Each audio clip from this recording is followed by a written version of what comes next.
Hello friends, welcome to शाखा study. दोस्तों, आज की जो ये क्लास है, ये बड़ी ही महत्वपूर्ण क्लास है उन सभी स्टूडेंट्स के लिए जो एमएड एंट्रेंस एग्ज़ाम की तैयारी कर रहे हैं। नो मैटर कि आप किस यूनिवर्सिटी से कर रहे हैं, किसी भी यूनिवर्सिटी आप तैयारी कर रहे हों, तो ये जो सब्जेक्ट कॉम्पिटेंस वाला पोर्शन होता है, जो आपका बीएड जो बीएड में आपने पढ़ा है, उससे जो क्वेश्चन पूछे जाते हैं, यहाँ पर 100 क्वेश्चंस हम लेकर आए हैं एमसीक्यू की फॉर्म में, ठीक है? जो कंप्लीट सिलेबस से रिलेटेड होंगे, यानी कि यहाँ पर आपका कंप्लीट सिलेबस का रिवीजन होने वाला है। क्वेश्चन के आंसर्स तो होंगे ही होंगे, साथ ही उनका डिटेल्ड सॉल्यूशन भी होगा, यानी कि जो भी क्वेश्चन यहाँ पर कराया जाएगा उससे रिलेटेड जितने भी पॉसिबल क्वेश्चंस बन सकते हैं, उन सभी को यहाँ पर ध्यान में रखते हुए इस क्लास को तैयार किया गया है। ठीक है, तो this is the very very most important class. बहुत ही मोस्ट इम्पोर्टेंट क्लास है उन सभी स्टूडेंट्स के लिए जो भी एंट्रेंस एग्ज़ाम की तैयारी कर रहे हैं, एमएड एंट्रेंस एग्ज़ाम की। ठीक है, ज़रूरी नहीं कि वो किसी एक पर्टिकुलर यूनिवर्सिटी के स्टूडेंट हों, किसी भी यूनिवर्सिटी में आप देख लें जाकर, तो जो सिलेबस है वो लगभग हर यूनिवर्सिटी में सेम है। इसलिए हम कहते हैं कि जितनी भी क्लासेस जो आपकी सब्जेक्ट वाली यहाँ पर कराई जाती हैं, वो हर स्टूडेंट के लिए इम्पोर्टेंट हैं। ठीक है, तो चलिए अब बिना देर किए हुए हम यहाँ पर स्टार्ट करते हैं। तो ये जितने भी क्वेश्चन हैं 51 से लेकर यहाँ पर हम 100 तक क्वेश्चंस इनको करने वाले हैं। तो चलिए बिना टाइम वेस्ट किए चलते हैं अपने क्वेश्चन नंबर 1 पर।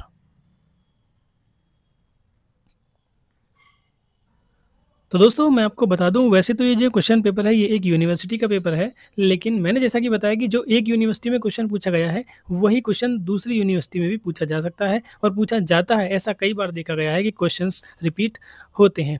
ठीक है, तो इसलिए यहाँ पर 51 से लेकर और 100 तक हम यहाँ सभी क्वेश्चंस को इस वीडियो में कंप्लीट करने वाले हैं। थोड़ा टाइम लग सकता है, इसलिए आप वीडियो को पूरी देखें। ये वीडियो आपका कंप्लीट रिवीजन यहाँ पर करा देगी जो भी आपने अब तक पढ़ा है। ठीक है, तो चलिए शुरू करते हैं पहले क्वेश्चन से। पहला क्वेश्चन है, फादर ऑफ एजुकेशनल सोशियोलॉजी, शैक्षिक समाजशास्त्र के जनक कौन हैं? वुडवर्थ हैं, कमेनियस हैं, क्राउथर हैं या फिर जॉर्ज पेने हैं? तो शैक्षिक समाजशास्त्र की जब बात आती है एजुकेशनल सोशियोलॉजी की, तो उसमें आता है आपका जॉर्ज पेने का नाम आता है। तो ऑप्शन डी आपका यहाँ पर करेक्ट आंसर हो जाएगा। Question number 52, in which institution has the UGC been included in the new education policy? नई शिक्षा नीति में यूजीसी को किन संस्था में सम्मिलित किया गया है? तो न्यू एजुकेशन पॉलिसी 2020 में एक बॉडी बनाई गई है, वो क्या है? Higher education commission of India. ठीक है, higher education commission of India. तो इसमें 3 बॉडीज़ को सम्मिलित किया गया है, जिनमें एक आपका यूजीसी है, यूनिवर्सिटी ग्रांट्स कमीशन। दूसरा है आपका AICTE, all India council for technical education. और तीसरा है आपका NCTE, national council for teachers education. तो इन तीनों को अब इसमें सम्मिलित कर दिया गया है, इसमें higher education council commission of India में। ठीक है, तो ऑप्शन ए जो होगा वो इसका यहाँ पर करेक्ट आंसर हो जाएगा। ठीक है, बाकी जो ये हैं इनकी फुल फॉर्म आपको मैं बता देता हूँ। एनएमसी होता है आपका नेशनल मेडिकल काउंसिल, और एनएसी आपका होता है नेशनल एक्रीडिटेशन काउंसिल, और जो सीएबीई है वो है दोस्तों आपका central advisory board of education. ठीक है, central advisory board of education. तो ये चीज़ें आपको ध्यान रखनी है, फुल फॉर्म कई बार आपकी पूछी जाती हैं। अगला प्रश्न देखते हैं, प्रश्न number 53, 53, Indian welfare board was established in the year? भारतीय कल्याण बोर्ड की स्थापना कब की गई थी? 1950 में, 1947 में, 1952 में या फिर 1956 में? तो 53 का जो आपका ऑप्शन सी है 1952 यहाँ पर करेक्ट हो जाएगा। ठीक है, भारतीय बाल कल्याण बोर्ड यानी इंडियन चाइल्ड वेलफेयर बोर्ड जो है वो 1952 में इस्टेब्लिश किया गया था। Question number 54, establishment of diet was proposed? जिला प्रशिक्षण एवं शिक्षा संस्थान जो हैं वो कब, उनकी स्थापना कब की गई थी? तो उनकी संस्तुति कब की गई थी? तो ये की गई थी दोस्तों आपकी राष्ट्रीय शिक्षा नीति 1986 में, 1986। ऑप्शन ए जो है वो आपका यहाँ पर करेक्ट आंसर हो जाएगा। ठीक है, डाइट की फुल फॉर्म आप सभी को यहाँ पर पता होगी, district institute of education and training. ठीक है, कई बार इसका भी आपसे पूछ लिया जाता है। उसके बाद चलते हैं क्वेश्चन नंबर 55 पर। क्वेश्चन नंबर 55 आपके सामने आ रहा, where has the India's first virtual university been started? First India's virtual university, Bharat का प्रथम वर्चुअल विश्वविद्यालय कहाँ आरंभ किया गया था? आंध्र प्रदेश, तमिलनाडु, महाराष्ट्र या फिर उत्तर प्रदेश? तो 55 का आपका जो ऑप्शन बी है तमिलनाडु, वो यहाँ पर करेक्ट आंसर हो जाएगा। क्वेश्चन नंबर 56, क्वेश्चन नंबर 56 पर आते हैं, when was the national curriculum of teacher education implemented? National education for teacher education यानी एनसी, अच्छा करिकुलम है। अध्यापक शिक्षा का राष्ट्रीय पाठ्यक्रम कब लागू हुआ था? 1958 में, 1975 में, 1995 या फिर 1993 में? तो 56 का आपका ऑप्शन सी यहाँ पर 1995 करेक्ट हो जाएगा। Question number 57, state shall provide free and compulsory education for children aged 6 to 14. Which of these article is related to this statement? 6 से 14 वर्ष तक के बालकों को निःशुल्क एवं अनिवार्य शिक्षा की बात किस अनुच्छेद में की गई है? आर्टिकल 19, आर्टिकल 20, आर्टिकल 21 या आर्टिकल 44? तो 6 से 14 वर्ष तक के बच्चों के लिए फ्री और कंपलसरी एजुकेशन की जो बात है वो आपकी आर्टिकल 21 में की गई है, यानी अनुच्छेद 21 में की गई है। ऑप्शन सी आपका करेक्ट होगा। Question number 58, who said intelligence is the ability to learn? किसने कहा कि बुद्धि सीखने की योग्यता है? बर्ट ने, स्टर्न ने, बकिंघम ने या फिर गैरेट ने?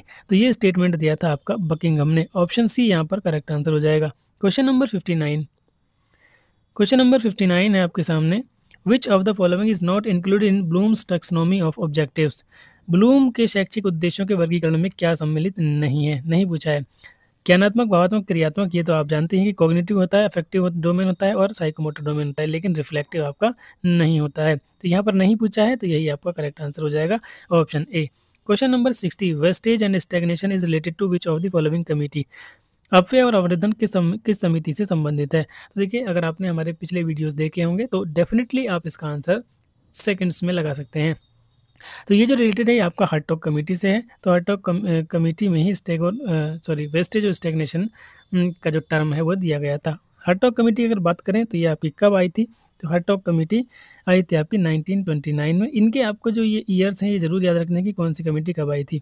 उसके अलावा अगर हम बात करें मुदालियर कमेटी, तो मुदालियर कमेटी को और दूसरे नाम से भी जाना जाता है, वो क्या है? Secondary education commission. ठीक है, क्या? Secondary education commission. और ये कब आया था दोस्तों? ये आया था 1952 में, मुदालियर कमीशन।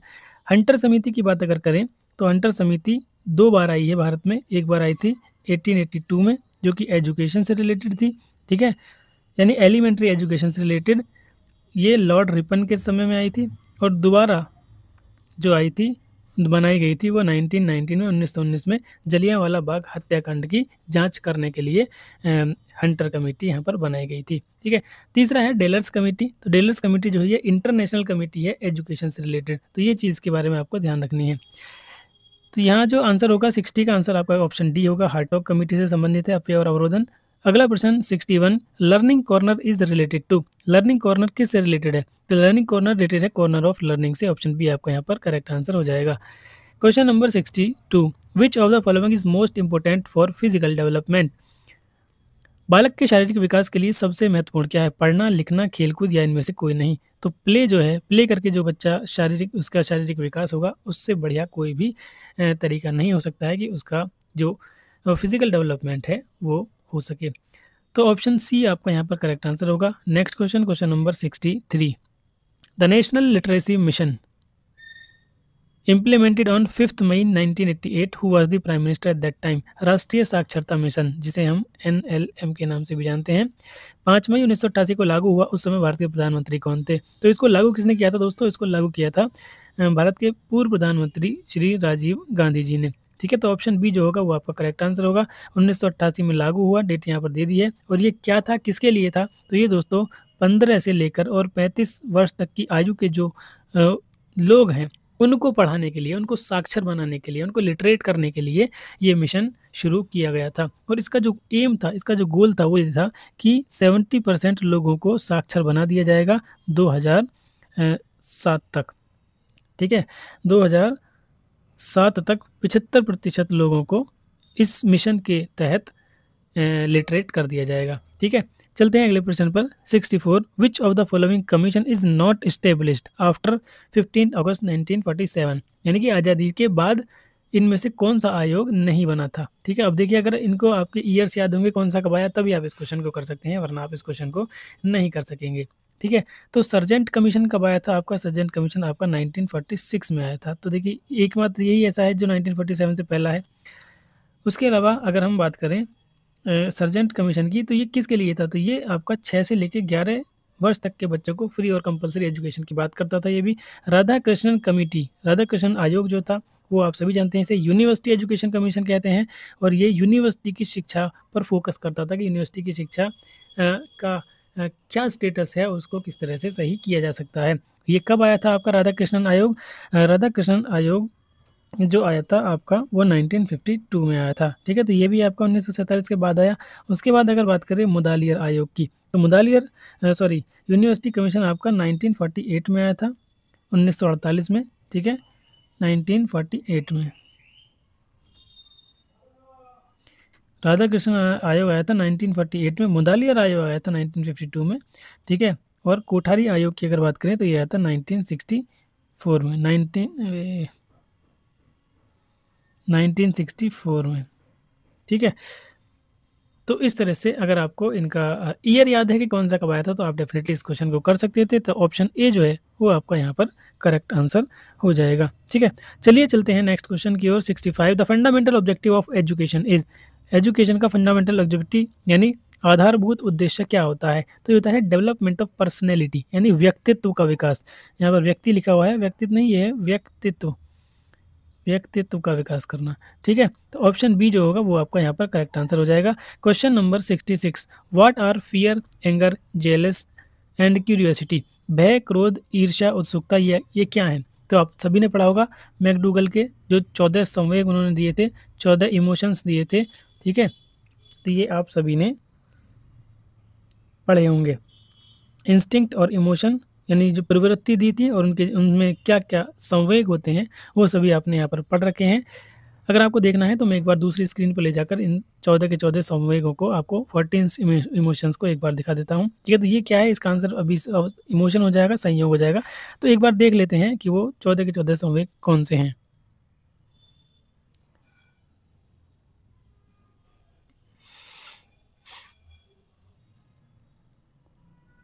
तो दोस्तों यहाँ पर आप देख सकते हैं 14 इंस्टिंक्ट हैं यहाँ पर दिए हुए हैं, एंड देयर करस्पॉन्डिंग इमोशंस भी दिए हुए हैं मैकडूगल ने जो दिए थे। पहला है curiosity, emotion of wonder, construction, emotion of creativeness, acquisition, emotion of ownership, sex, emotion of lust, combat, emotion of anger, self assertion, emotion of positive self feeling, submission, emotion of negative self feeling, उसके बाद है escape, emotion of fear, और बाकी के आप यहाँ पर देख सकते हैं parental instinct, emotion of tender love, appeal, emotion of distress, graciousness, emotion of loneliness, repulsion, emotion of disgust, food seeking, emotion of appetite, laughter, emotion of amusement, ठीक है। तो ये इंग्लिश में हो गया, आप इसको हिंदी में भी देख सकते हैं। एक बार इसका हिंदी वर्जन भी मैं आपको दिखा देता हूँ, ये देखिए। जिज्ञासा, आश्चर्य की भावना, ठीक है। निर्माण, सृजनात्मकता, अधिग्रहण, स्वामित्व, लिंग, वासना, लड़ाई, क्रोध, आत्म अभिकथन, सकारात्मक आत्म भावना, जमा करना, नकारात्मक आत्म भावना, पलायन, भय की भावना, माता पिता की प्रवृत्ति, कोमल प्रेम। उसके बाद आता है निवेदन, संकट की भावना, निवेदन में संकट की भावना, मिलनसारिता, अकेलेपन की भावना, प्रतिकर्षण, घृणा, भोजन की तलाश, भूख, हंसी, मनोरंजन, ठीक है। तो ये 14 संवेग थे जो आपके मैकडूगल ने दिए थे, तो यही हमने वहाँ पर भी पढ़ा था। तो चलिए चलते हैं अपनी मेन स्क्रीन पर। आपका इमोशंस करेक्ट हो जाएगा। क्वेश्चन नंबर 67 देख लीजिए। 67 में give me a dozen of child, healthy child, I can make them doctor, judge, beggar and even thief. This statement was related to very most important. मुझे एक दर्जन बच्चे दो, मैं उन्हें डॉक्टर, वकील, भिखारी तथा चोर बना सकता हूँ। ये किसने कहा था? तो ये कहा था दुर्कीम ने, मैकडूगल ने, वाटसन ने या फिर डीवी ने। तो ऑप्शन सी वाटसन आपका करेक्ट आंसर यहाँ पर हो जाएगा। Question number 68, how many laws of learning are given by Thorndike? Thorndike ने सीखने के कितने नियम बताए थे? तो दोस्तों सभी जानते हैं 3 नियम बताए थे। कौन कौन से नियम? तत्परता का नियम, तत्परता का नियम जिसे लॉ ऑफ रेडीनेस कहते हैं। दूसरा बताया था आपका अभ्यास का नियम जिसे लॉ ऑफ एक्सरसाइज कहते हैं। और तीसरा बताया था प्रभाव का नियम जिसे लॉ ऑफ इफेक्ट कहा जाता है, ठीक है। तो ये 3 नियम दिए थे थॉर्नडाइक ने सीखने के। क्वेश्चन नंबर 69 पर आइए। Caste system give birth to, जाति प्रथा जो है वो किसको उत्पन्न करती है? संकुचित समाज, मृत समाज, मुक्त समाज या परिवर्तनीय समाज? तो जो कास्ट सिस्टम है वो बड़ी ही छोटी सोच की जो सोसाइटी होती है उसको जन्म देती है, उसको उत्पन्न करती है। ऑप्शन ए करेक्ट हो जाएगा। Question number 70, who is the father of classical conditioning? Classical conditioning के फादर यानी प्राचीन अनुबंध सिद्धांत के जनक कौन है? स्किनर, पावलोव, थॉर्नडाइक या ब्रूनर? तो क्लासिकल कंडीशनिंग के जो जनक हैं वो आपके इवान पावलोविच पावलोव हैं, ईवी पावलोव। ठीक है, तो ऑप्शन बी जो होगा वो आपका यहाँ पर इवान पेट्रोविच पावलोव, सॉरी इसका नाम मैंने गलत ले लिया, तो ऑप्शन बी जो होगा वो आपका करेक्ट आंसर होगा। तो पावलोव के बारे में अगर आपसे बात करें तो इन्होंने जो अपना प्रयोग किया था वो किस पर किया था? वो डॉग पर किया था। स्किनर की अगर बात करें तो इनकी थ्योरी का नाम क्या है? ऑपरेंट कंडीशनिंग बोलते हैं, यानी क्रिया प्रसूत अनुबंधन का सिद्धांत आपने पढ़ा होगा, जिसे ऑपरेंट कंडीशनिंग इंग्लिश में कहते हैं। और पावलोव की क्या है? आपकी क्लासिकल कंडीशनिंग है ही, शास्त्रीय अनुबंधन का सिद्धांत। थॉर्नडाइक के जो नियम है वो आपके प्रयास एवं त्रुटि का सिद्धांत है। ठीक है, तो क्वेश्चन नंबर 71 आपके सामने ये रहा। The formula for I Q के लिए यानी बुद्धि लब्धि का सूत्र क्या होता है? तो बुद्धि लब्धि का सूत्र सभी जानते हैं, जो आपकी मेंटल एज होती है, ठीक है, उसको डिवाइड किया जाता है क्रोनोलॉजिकल एज से और 100 से मल्टीप्लाई कर दिया जाता है। ये आपका आई क्यू का फॉर्मूला होता है। ठीक है, ऑप्शन डी जो होगा वो आपका यहाँ पर करेक्ट आंसर हो जाएगा। आपसे अगर पूछा जाए कि ये फार्मूला किसने दिया था बुद्धि लब्धि का, तो सबसे पहले अगर हम बात करें तो सबसे पहले फार्मूला दिया था स्टर्न ने, लेकिन वो इतना फार्मूला नहीं था जितना आपके सामने है, वो फार्मूला सिर्फ इतना था। ठीक है, यानी कि mental as upon chronological age, वो फार्मूला सिर्फ इतना था। लेकिन बाद में टर्मन ने इस फार्मूले को मॉडिफाई किया। किसने? ये आपको याद रखना है, सबसे पहले जो फार्मूला दिया था वो स्टर्न ने दिया था, ये वाला। उसके बाद इसको मॉडिफाई किया इसमें, यानी कि 100 लगाकर उसको मॉडिफाई किया था टर्मन ने। ठीक है, तो ये दोनों चीज़ें आपसे, दोनों क्वेश्चन आपसे पूछ लिए जाते हैं। 71 का ऑप्शन डी करेक्ट हो जाएगा। चलते हैं नेक्स्ट क्वेश्चन की ओर। नेक्स्ट क्वेश्चन है 72, which of the following level of teaching should be used by a teacher to teach primary class student? ठीक है, प्राइमरी क्लास के स्टूडेंट को पढ़ाने के लिए एक उत्तम शिक्षक को कौन से शिक्षण स्तर का प्रयोग करना चाहिए? Comprehension understanding level, reflective level, memory level या फिर इवेलुएशन लेवल? अवबोध स्तर, चिंतन स्तर, स्मृति स्तर या फिर मूल्यांकन स्तर? तो यहाँ पर बात हो रही है प्राइमरी क्लास के स्टूडेंट को समझाने की। तो प्राइमरी क्लास का बच्चा छोटा होता है, चिंतन नहीं कर सकता, स्मृति नहीं कर सकता, ठीक है, और इवेल्युएशन भी नहीं करना है। तो यहाँ पर जो ऑप्शन आपका सही हो जाएगा वो हो जाएगा अवबोध स्तर, यानी कि कॉम्प्रिहेंशन या अंडरस्टैंडिंग लेवल। तो प्राइमरी लेवल का जो स्टूडेंट्स हैं उनको पढ़ाने के लिए कौन सा शिक्षण स्तर? तो आपका ये हो जाएगा कॉम्प्रिहेंशन लेवल या फिर अवबोध स्तर। ऑप्शन ए आपका यहाँ पर करेक्ट आंसर हो जाएगा। Next question, question number 73, the communication of a teacher in a classroom is known as? कक्षा में शिक्षक के संप्रेषण को क्या कहा जाता है? जन संप्रेषण, सामूहिक संप्रेषण, अंतर्वैयक्तिक संप्रेषण या फिर आमने सामने का संप्रेषण? Mass communication, group communication, interpersonal communication या फिर फेस टू फेस कम्युनिकेशन? तो क्या कहा जाता है 73 में? तो देखिए, कम्युनिकेशन इन ए क्लासरूम में क्या होता है? बहुत सारे बच्चे होते हैं, तो एक तरह से वहाँ पर हमारा क्या होता है? ग्रुप होता है। तो यहाँ पर ऑप्शन बी जो होगा वो आपका करेक्ट आंसर होगा। इसे सामूहिक संप्रेषण या ग्रुप कम्युनिकेशन कहा जाता है। ऑप्शन बी करेक्ट हो जाएगा। Next question, question number 74। Question number 74 में कहा है कि the education whose planning is made in advance and its aim are also specified is known as? जिसकी प्लानिंग पहले से बनी हुई होती है और एम भी स्पेसिफाई होता है। जिस शिक्षा की योजना पूर्व में ही बना ली जाती है और इसका ध्येय भी निश्चित कर लिया जाता है, वो कौन सी शिक्षा होती है दोस्तों? वो होती है आपकी फॉर्मल एजुकेशन यानी औपचारिक शिक्षा। ऑप्शन सी आपका यहाँ पर करेक्ट हो जाएगा। ठीक है, अब एक और होती है इनफॉर्मल एजुकेशन। तो ये क्या होती है? देखिए, एक्चुअल में 3 तरह की एजुकेशन मैं यहाँ पर आपको बताना चाहता हूँ। एक तो आपकी इनफॉर्मल है, एक फॉर्मल है और एक और होती है आपकी नॉन फॉर्मल एजुकेशन। तो इन तीनों में क्या डिफरेंस है और ये क्या होती हैं? तो सबसे पहले बात करते हैं फॉर्मल एजुकेशन की। तो फॉर्मल एजुकेशन की डेफिनेशन यहाँ पर लिखी हुई है, आप इसको देख सकते हैं। यानी कि जो एजुकेशन आपकी स्ट्रक्चर्ड होती है, पहले से प्लान्ड होती है और एक सिस्टमेटिक ढंग से वो पढ़ाई जाती है और एम उसका एकदम क्लियर होता है। किसी इंस्टीट्यूशन या कॉलेज में वो एजुकेशन दी जाती है, उसको कहते हैं हम फॉर्मल एजुकेशन। ठीक है, और दूसरा आता है आपका इनफॉर्मल एजुकेशन या अनौपचारिक शिक्षा। तो ये क्या होती है? तो इसके लिए किसी स्कूल या करिकुलम या फिर किसी इंस्टीट्यूशन की ज़रूरत नहीं होती है। ये आपके डेली लाइफ एक्सपीरियंसेस से और जो आपका लोगों से इंटरेक्शन करके जो शिक्षा प्राप्त की जाती है इसका कोई करिकुलम नहीं होता है, और सेल्फ इंटरेस्ट से या अपनी फैमिली में या दोस्तों के साथ से जो हमें एजुकेशन मिलती है वो आपकी इनफॉर्मल एजुकेशन या अनौपचारिक शिक्षा होती है। एक और होती है नॉन फॉर्मल एजुकेशन। क्या होती है? Non formal education. अब ये क्या होती है? इसको कहते हैं नॉन फॉर्मल एजुकेशन। तो ये क्या होती है नॉन फॉर्मल एजुकेशन दोस्तों? ये ऐसी एजुकेशन होती है जिसमें मतलब एक तरह से करिकुलम तो होता है और प्लान्ड भी होती है ये, लेकिन इसमें क्या होता है कि ये कहीं इंस्टीट्यूशन में नहीं दी जाती है। ठीक है, ये कहीं पर भी इंस्टीट्यूशन में नहीं दी जाती है। ऑर्गेनाइज्ड भी होती है।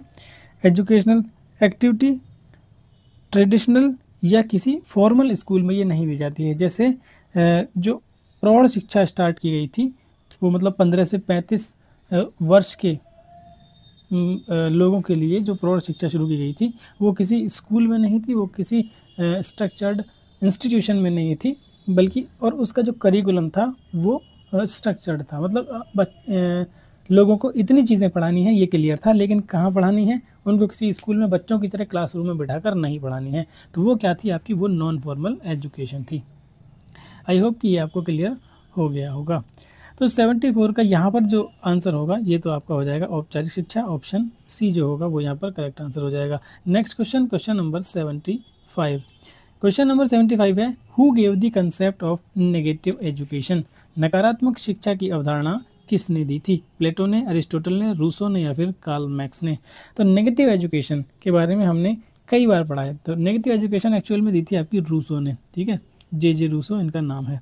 अब नेगेटिव एजुकेशन से मतलब ये नहीं है कि बच्चे को हम एजुकेशन नहीं दिला रहे हैं या उसकी एजुकेशन को हम बंद करवा रहे हैं। नेगेटिव एजुकेशन से एक्चुअल में मतलब ये होता है कि बिना किसी कंट्रोल एनवायरनमेंट के, ठीक है, बिना किसी जो बच्चा according to his her nature, अपने नेचर के अकॉर्डिंग जो प्रकृति से सीखता है, अपने ओन पेस यानी अपनी खुद की स्पीड से जो बच्चा सीखता है उसको नेगेटिव एजुकेशन कहा गया। इन्होंने कहा कि बच्चे को जो है किसी रूल रेगुलेशन में नहीं बल्कि फ्री होकर नेचर से अपनी स्पीड से सिखाया जाए तो उसको नेगेटिव एजुकेशन कहा गया। यहाँ पर कोई भी स्ट्रिक्ट या फॉर्मल डिसिप्लिन की ज़रूरत नहीं होती है और ना ही कोई ट्रेडिशनल एजुकेशनल मेथड की ज़रूरत होती है नेगेटिव एजुकेशन में। तो ये था नेगेटिव एजुकेशन का कॉन्सेप्ट जिसको रूसो ने दिया था। Question number 76, the biggest centre of informal education for children's education is? बालक की शिक्षा हेतु अनौपचारिक शिक्षा का, देखिए अब यहाँ पर अनौपचारिक आ गया है, अनौपचारिक हम अभी पिछले दूसरे क्वेश्चन में ही पढ़ा है। तो सबसे बड़ा केंद्र क्या होता है? विद्यालय, परिवार, महाविद्यालय या फिर विश्वविद्यालय। तो आप सभी जानते हैं कि विद्यालय में बच्चे को बिठाकर फॉर्मल तरीके से नहीं पढ़ाया जाता है, बल्कि चलते फिरते खाते पीते हर तरह से बच्चे को कुछ ना कुछ यहाँ पर सिखाया जाता है, मतलब बच्चा सीखता ही है। तो परिवार जो होगा, फैमिली जो होगी, वहाँ यहाँ पर इसका करेक्ट आंसर हो जाएगी। Next question, question number 77, who has said education and social change are independent? शिक्षा एवं समाज परिवर्तन अन्योन्श्रित हैं। ये किसने कहा था? दुर्कीम ने, रूसो ने, ऑटवे ने या फिर डीवी ने, जॉन डीवी ने। तो education and social changes are independent, ये दोनों इंटरडिपेंडेंट की बात यहाँ पर आ रही है। तो इंटरडिपेंडेंट इनको बताया था ऑटवे ने। ऑप्शन सी जो होगा वो आपका यहाँ पर करेक्ट आंसर हो जाएगा। Next question 78, which of the following is not teaching formula? इनमें कौन सा शिक्षण का सूत्र नहीं है? शिक्षण का सूत्र नहीं है। सरल से कठिन की ओर बिल्कुल है, ज्ञात से अज्ञात की ओर बिल्कुल है, विशिष्ट से सामान्य की ओर, हाँ बिल्कुल ये भी है, विशिष्ट से सामान्य की ओर, और अमूर्त से मूर्त की ओर। तो इनमें से कौन सा शिक्षण का सूत्र नहीं है, ये पूछा है इन्होंने। तो एब्स्ट्रैक्ट टू कॉन्क्रीट। तो शिक्षण सूत्र में पहले बच्चे को आप अमूर्त चीज़ें, एब्स्ट्रैक्ट चीज़ें नहीं सिखा सकते हैं, क्योंकि बच्चा जो है पहले चिंतन करना नहीं सीखता है, पहले उसको चीज़ें दिखानी पड़ती हैं, फिर वो धीरे धीरे चिंतन करना सीखता है। तो ऑप्शन डी जो है वो आपका यहाँ पर सही हो जाएगा। अमूर्त से मूर्त की ओर नहीं, बल्कि हमें मूर्त से अमूर्त, पहले हमें कॉन्क्रीट चीज़ें दिखानी होंगी, उसके बाद बच्चे के अंदर एब्स्ट्रैक्ट थिंकिंग, उससे रिलेटेड एब्स्ट्रैक्ट थिंकिंग जो है वो डेवलप हो जाएगी। ऑप्शन डी आपका यहाँ पर सही होगा। क्वेश्चन नंबर 79, क्वेश्चन नंबर 79 है, the originator of dialogue method is?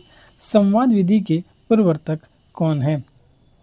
Bacon है, अरस्तु हैं, प्लेटो हैं या फिर फ्रोबेल हैं। तो डायलॉग मेथड आपका दिया था, वैसे तो मेनली इसको दिया था सुकरात ने, ठीक है, लेकिन प्लेटो जो हैं वो सुकरात के शिष्य थे, तो यहाँ पर आंसर आपका, और मतलब इन्होंने भी इस पर काम किया, तो यहाँ पर प्लेटो ही आपका करेक्ट आंसर हो जाएगा। ऑप्शन सी जो होगा वो यहाँ पर करेक्ट होगा।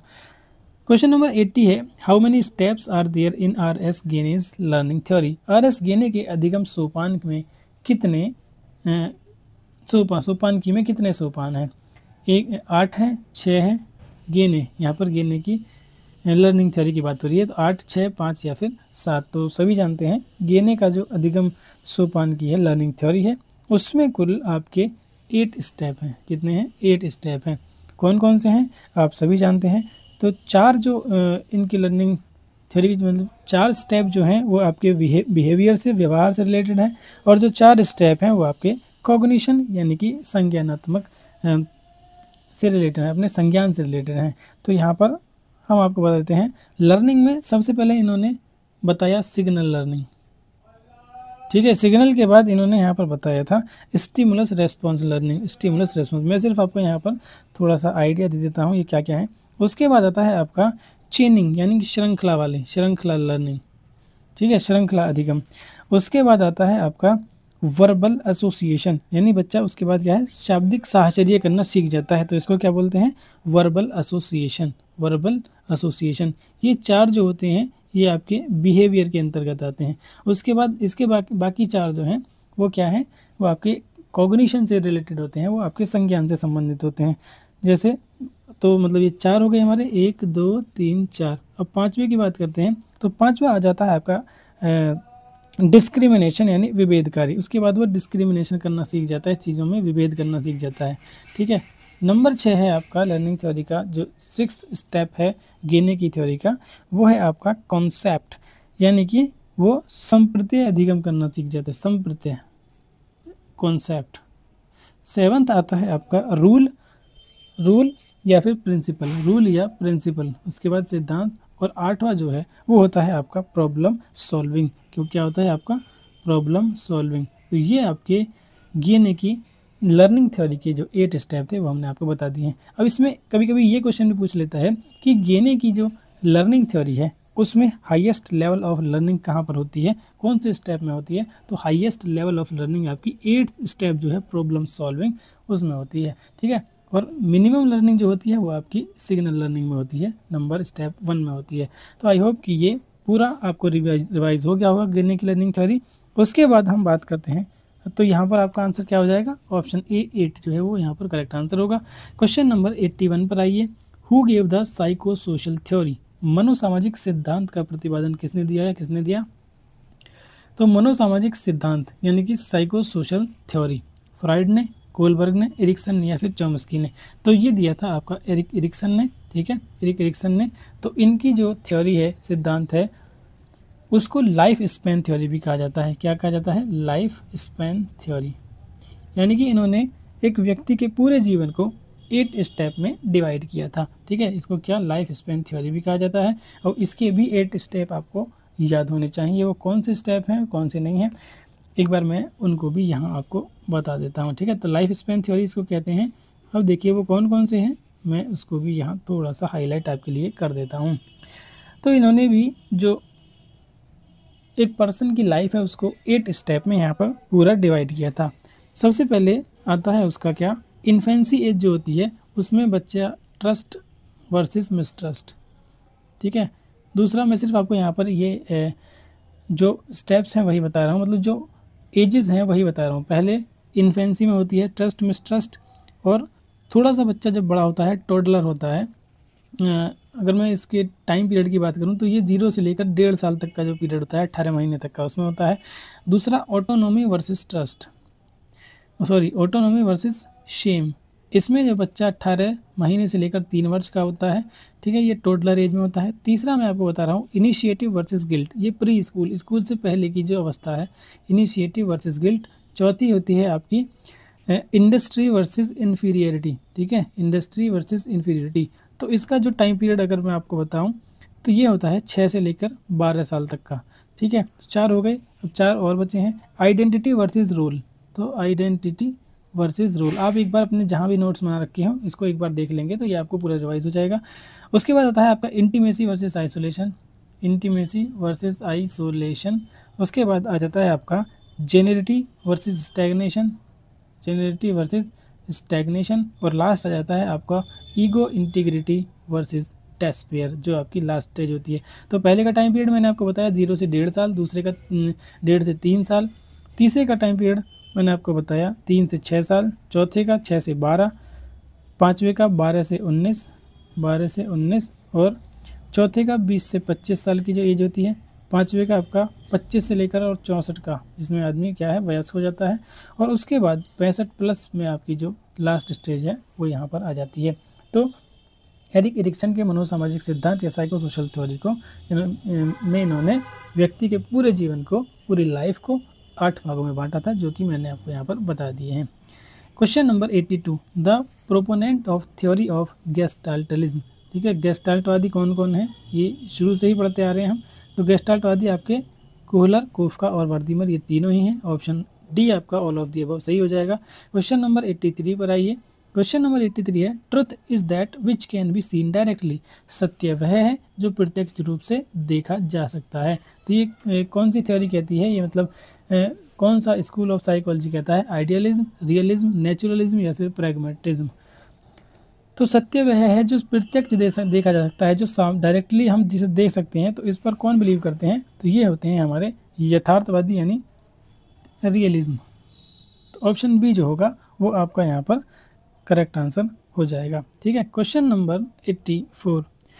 क्वेश्चन नंबर 84 में आपके सामने यहाँ पर एक देखिए ये दोहा टाइप दिया गया है और पूछा है कि ये किस दर्शन से संबंधित है। ये दिया है यावत जीवेत सुखम जीवेत त्रिवण कृता घृतम पीवेत। ये इंग्लिश में भी यही लिखा हुआ है। ठीक है, तो इसका मतलब क्या है, पहले इसका मतलब समझेंगे और उसी के अकॉर्डिंग फिर देखेंगे कि ये कौन से दर्शन में हमारा आ जाता है, कौन से दर्शन में आता है। तो यावत जीवेत सुखम जीवेत त्रिनम कृत्वा घृतम पीवेत। इसका मतलब है दोस्तों कि जितना भी जियो सुखी से जियो, जब तक जियो सुखी से जियो, भले ही तुमको घी उधार मांग कर खाना पड़े। तो यहाँ पर घी खाने से मतलब है कि घी एक बड़ी ही समृद्धि का प्रतीक माना जाता है, क्योंकि जिसके घर में घी है और घी मतलब वो खा रहा है तो वो अच्छे घराने से है और वो अच्छा जीवन यापन कर रहा है। तो यहाँ पर कहने का मतलब ये है कि जब तक आप जी रहे हैं खुशी से जियो, सुख से जियो, भले ही उधार लेकर ही आपको घी क्यों ना खाना पड़े। ठीक है, तो ये आता है आपका चारवाक दर्शन के अकॉर्डिंग आपका ये आ जाता है। ऑप्शन सी जो होगा वो आपका यहाँ पर करेक्ट आंसर हो जाएगा।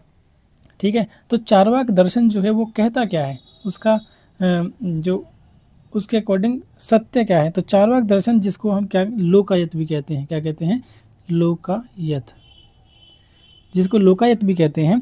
तो उसके अकॉर्डिंग जो भौतिक पदार्थ हैं अस्तित्व में वही हैं, बाकी आत्मा या परलोक जो है उस पर ये विश्वास नहीं करते हैं। ओनली जो फिजिकल मैटर एग्जिस्ट करते हैं वही सत्य है, वही ट्रुथ है, ना ही कोई आत्मा होती है, ना ही कोई परलोक होता है, ऐसा ये चारवाक दर्शन मानता है।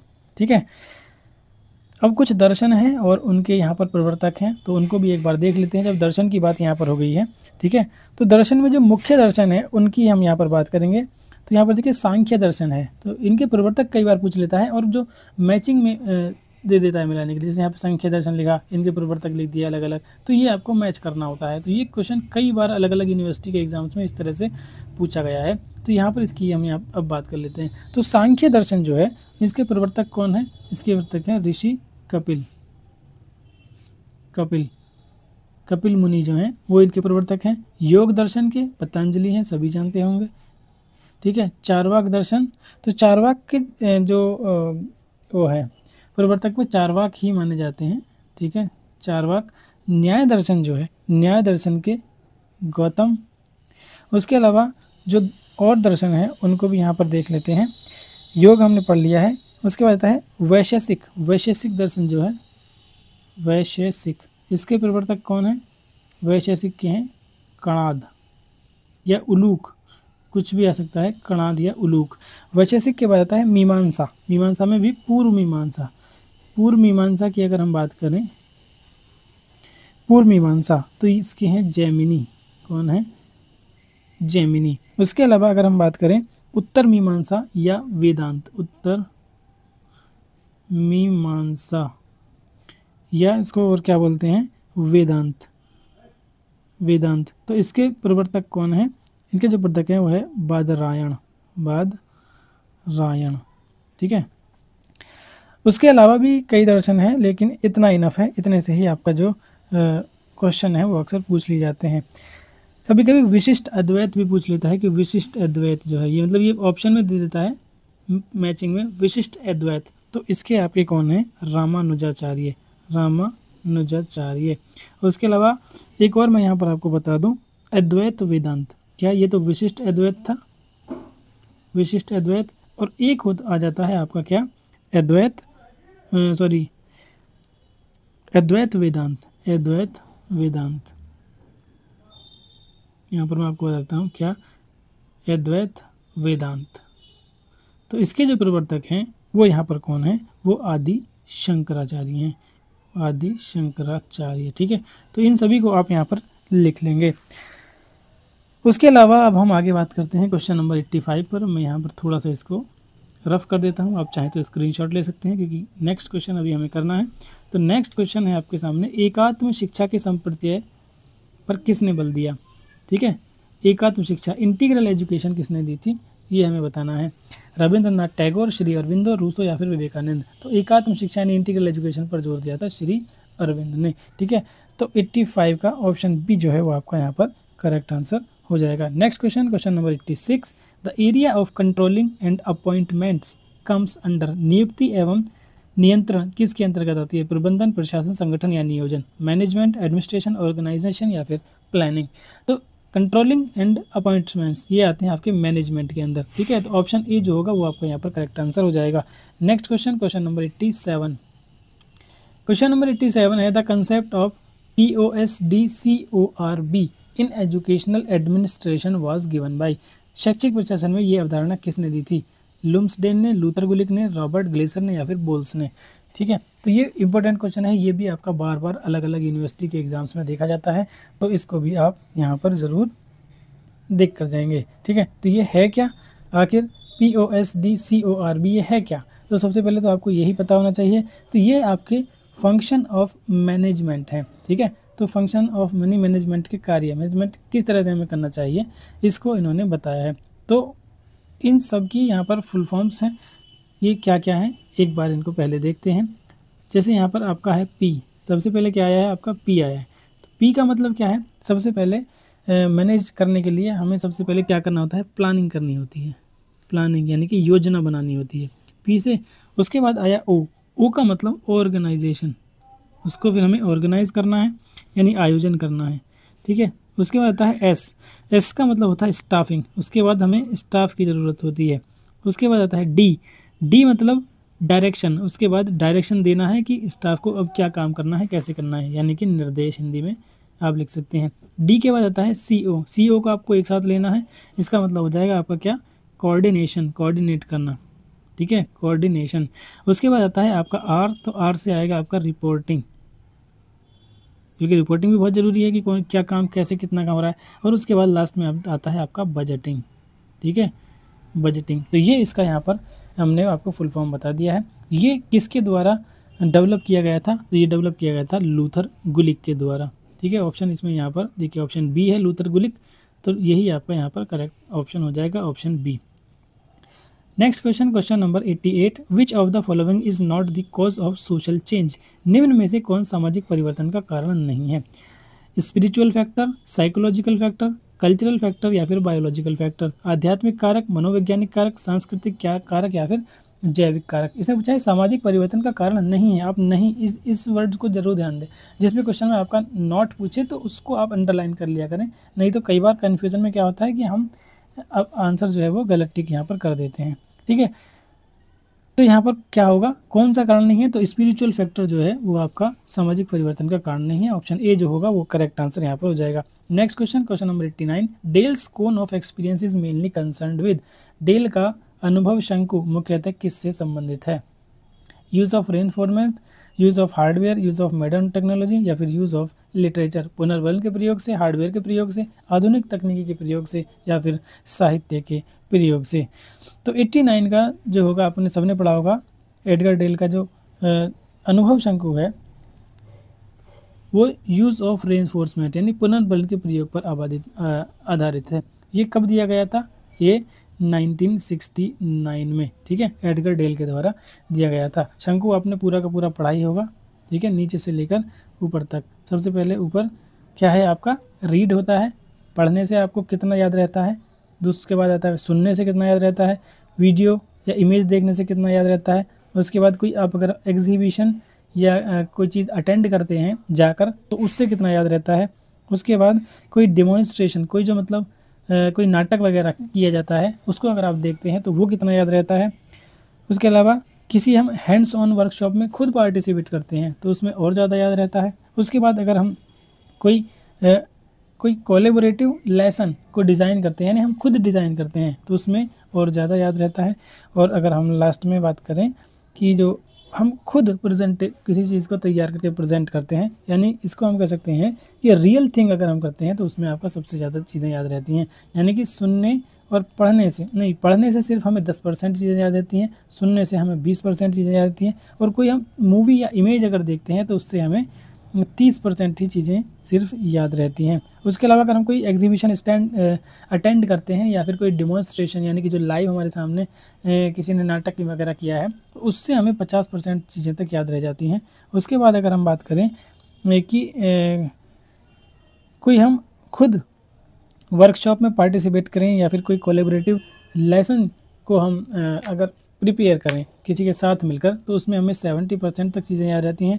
और जब हम पूरा का पूरा खुद तैयार करते हैं, जैसे प्रेजेंटेशन तैयार किया और फिर हमने उसको प्रेजेंट किया या हमने कहीं पढ़ाया या डूइंग द रियल थिंग्स में जो आता है उसमें हमें 90% तक चीज़ें यहाँ पर याद रह जाती हैं।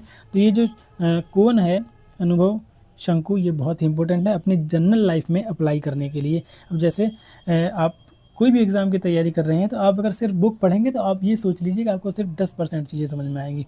आप बुक पढ़कर अपने नोट्स तैयार करें, नोट्स तैयार करके फिर आप उसको अगर किसी को पढ़ा देते हैं तो आपको 90% तक चीज़ें याद रह जाएंगी। तो जीवन में सफल होने का ये एक बड़ा ही महत्वपूर्ण मंत्र है कि आप चीज़ों को पढ़ें और उसे किसी को पढ़ा दें। अगर पढ़ा देंगे तो ऐसा नहीं है कि आपको ये लगे कि भाई दूसरे को भी ये चीज़ें पता चल जाएगी, उसको सिर्फ 10% ही पता चलेगी, 20% क्योंकि आपने उसको बताया है। लेकिन आप ये सोचिए कि आपको वो चीज़ें 90% तक याद रह जाएंगी। इसलिए कहा जाता है कि अगर पढ़ना है तो पढ़ाना स्टार्ट कर दीजिए। क्वेश्चन नंबर 90 आपके सामने है, teaching machine was propounded bye. शिक्षा मशीन के प्रतिपादक कौन थे? डेविस थे, ब्रूनर थे, एल प्रेसी थे, एल प्रेसी या फिर पियाजे। तो शिक्षण मशीन यानी टीचिंग मशीन किसने बनाई थी? टीचिंग मशीन के प्रतिपादक थे आपके एल प्रेसी। ऑप्शन सी जो होगा वो आपका यहाँ पर करेक्ट आंसर हो जाएगा। Who suggest 6 stages of moral development? किसने नैतिक विकास की 6 अवस्थाएं दी थी? ठीक है, तो नैतिक विकास की 6 अवस्थाएं कोलबर्ग ने, पियाजे ने, विलियम वर्थ ने या फिर जेम्स एस रॉस ने। तो आप जानते हैं कि कोलबर्ग ने विकास की जो अवस्थाएं दी थी यानी कि 3 लेवल दिए थे और हर लेवल में आपकी 2-2 क्या थी? अवस्थाएं थी। तो टोटल 6 अवस्थाएं इन्होंने अपनी मॉरल डेवलपमेंट की थ्योरी में दी थी। कौन कौन सी थी? आप सभी जानते हैं 3 लेवल कौन से थे? पहला था प्री कन्वेंशनल यानी उत्तर परंपरागत, दूसरा था कन्वेंशनल यानी परंपरागत, और तीसरा था आपका पोस्ट कन्वेंशनल यानी उत्तर परंपरागत। ठीक है, पोस्ट कन्वेंशनल उत्तर परंपरागत। इनमें भी आपके 2, इसमें भी आपके 2 और इसमें भी आपके 2, दोनों में आपके 2-2 लेवल थे। इस तरह से ये टोटल 6 लेवल यहाँ मतलब 6 अवस्थाएं यहाँ पर हो जाती हैं, 6 स्टेजेस हो जाती हैं। तो प्री कन्वेंशनल स्टेज जो थी वो इन्होंने बताई थी कि वो 4 से लेकर और 10 साल के बीच में होती है।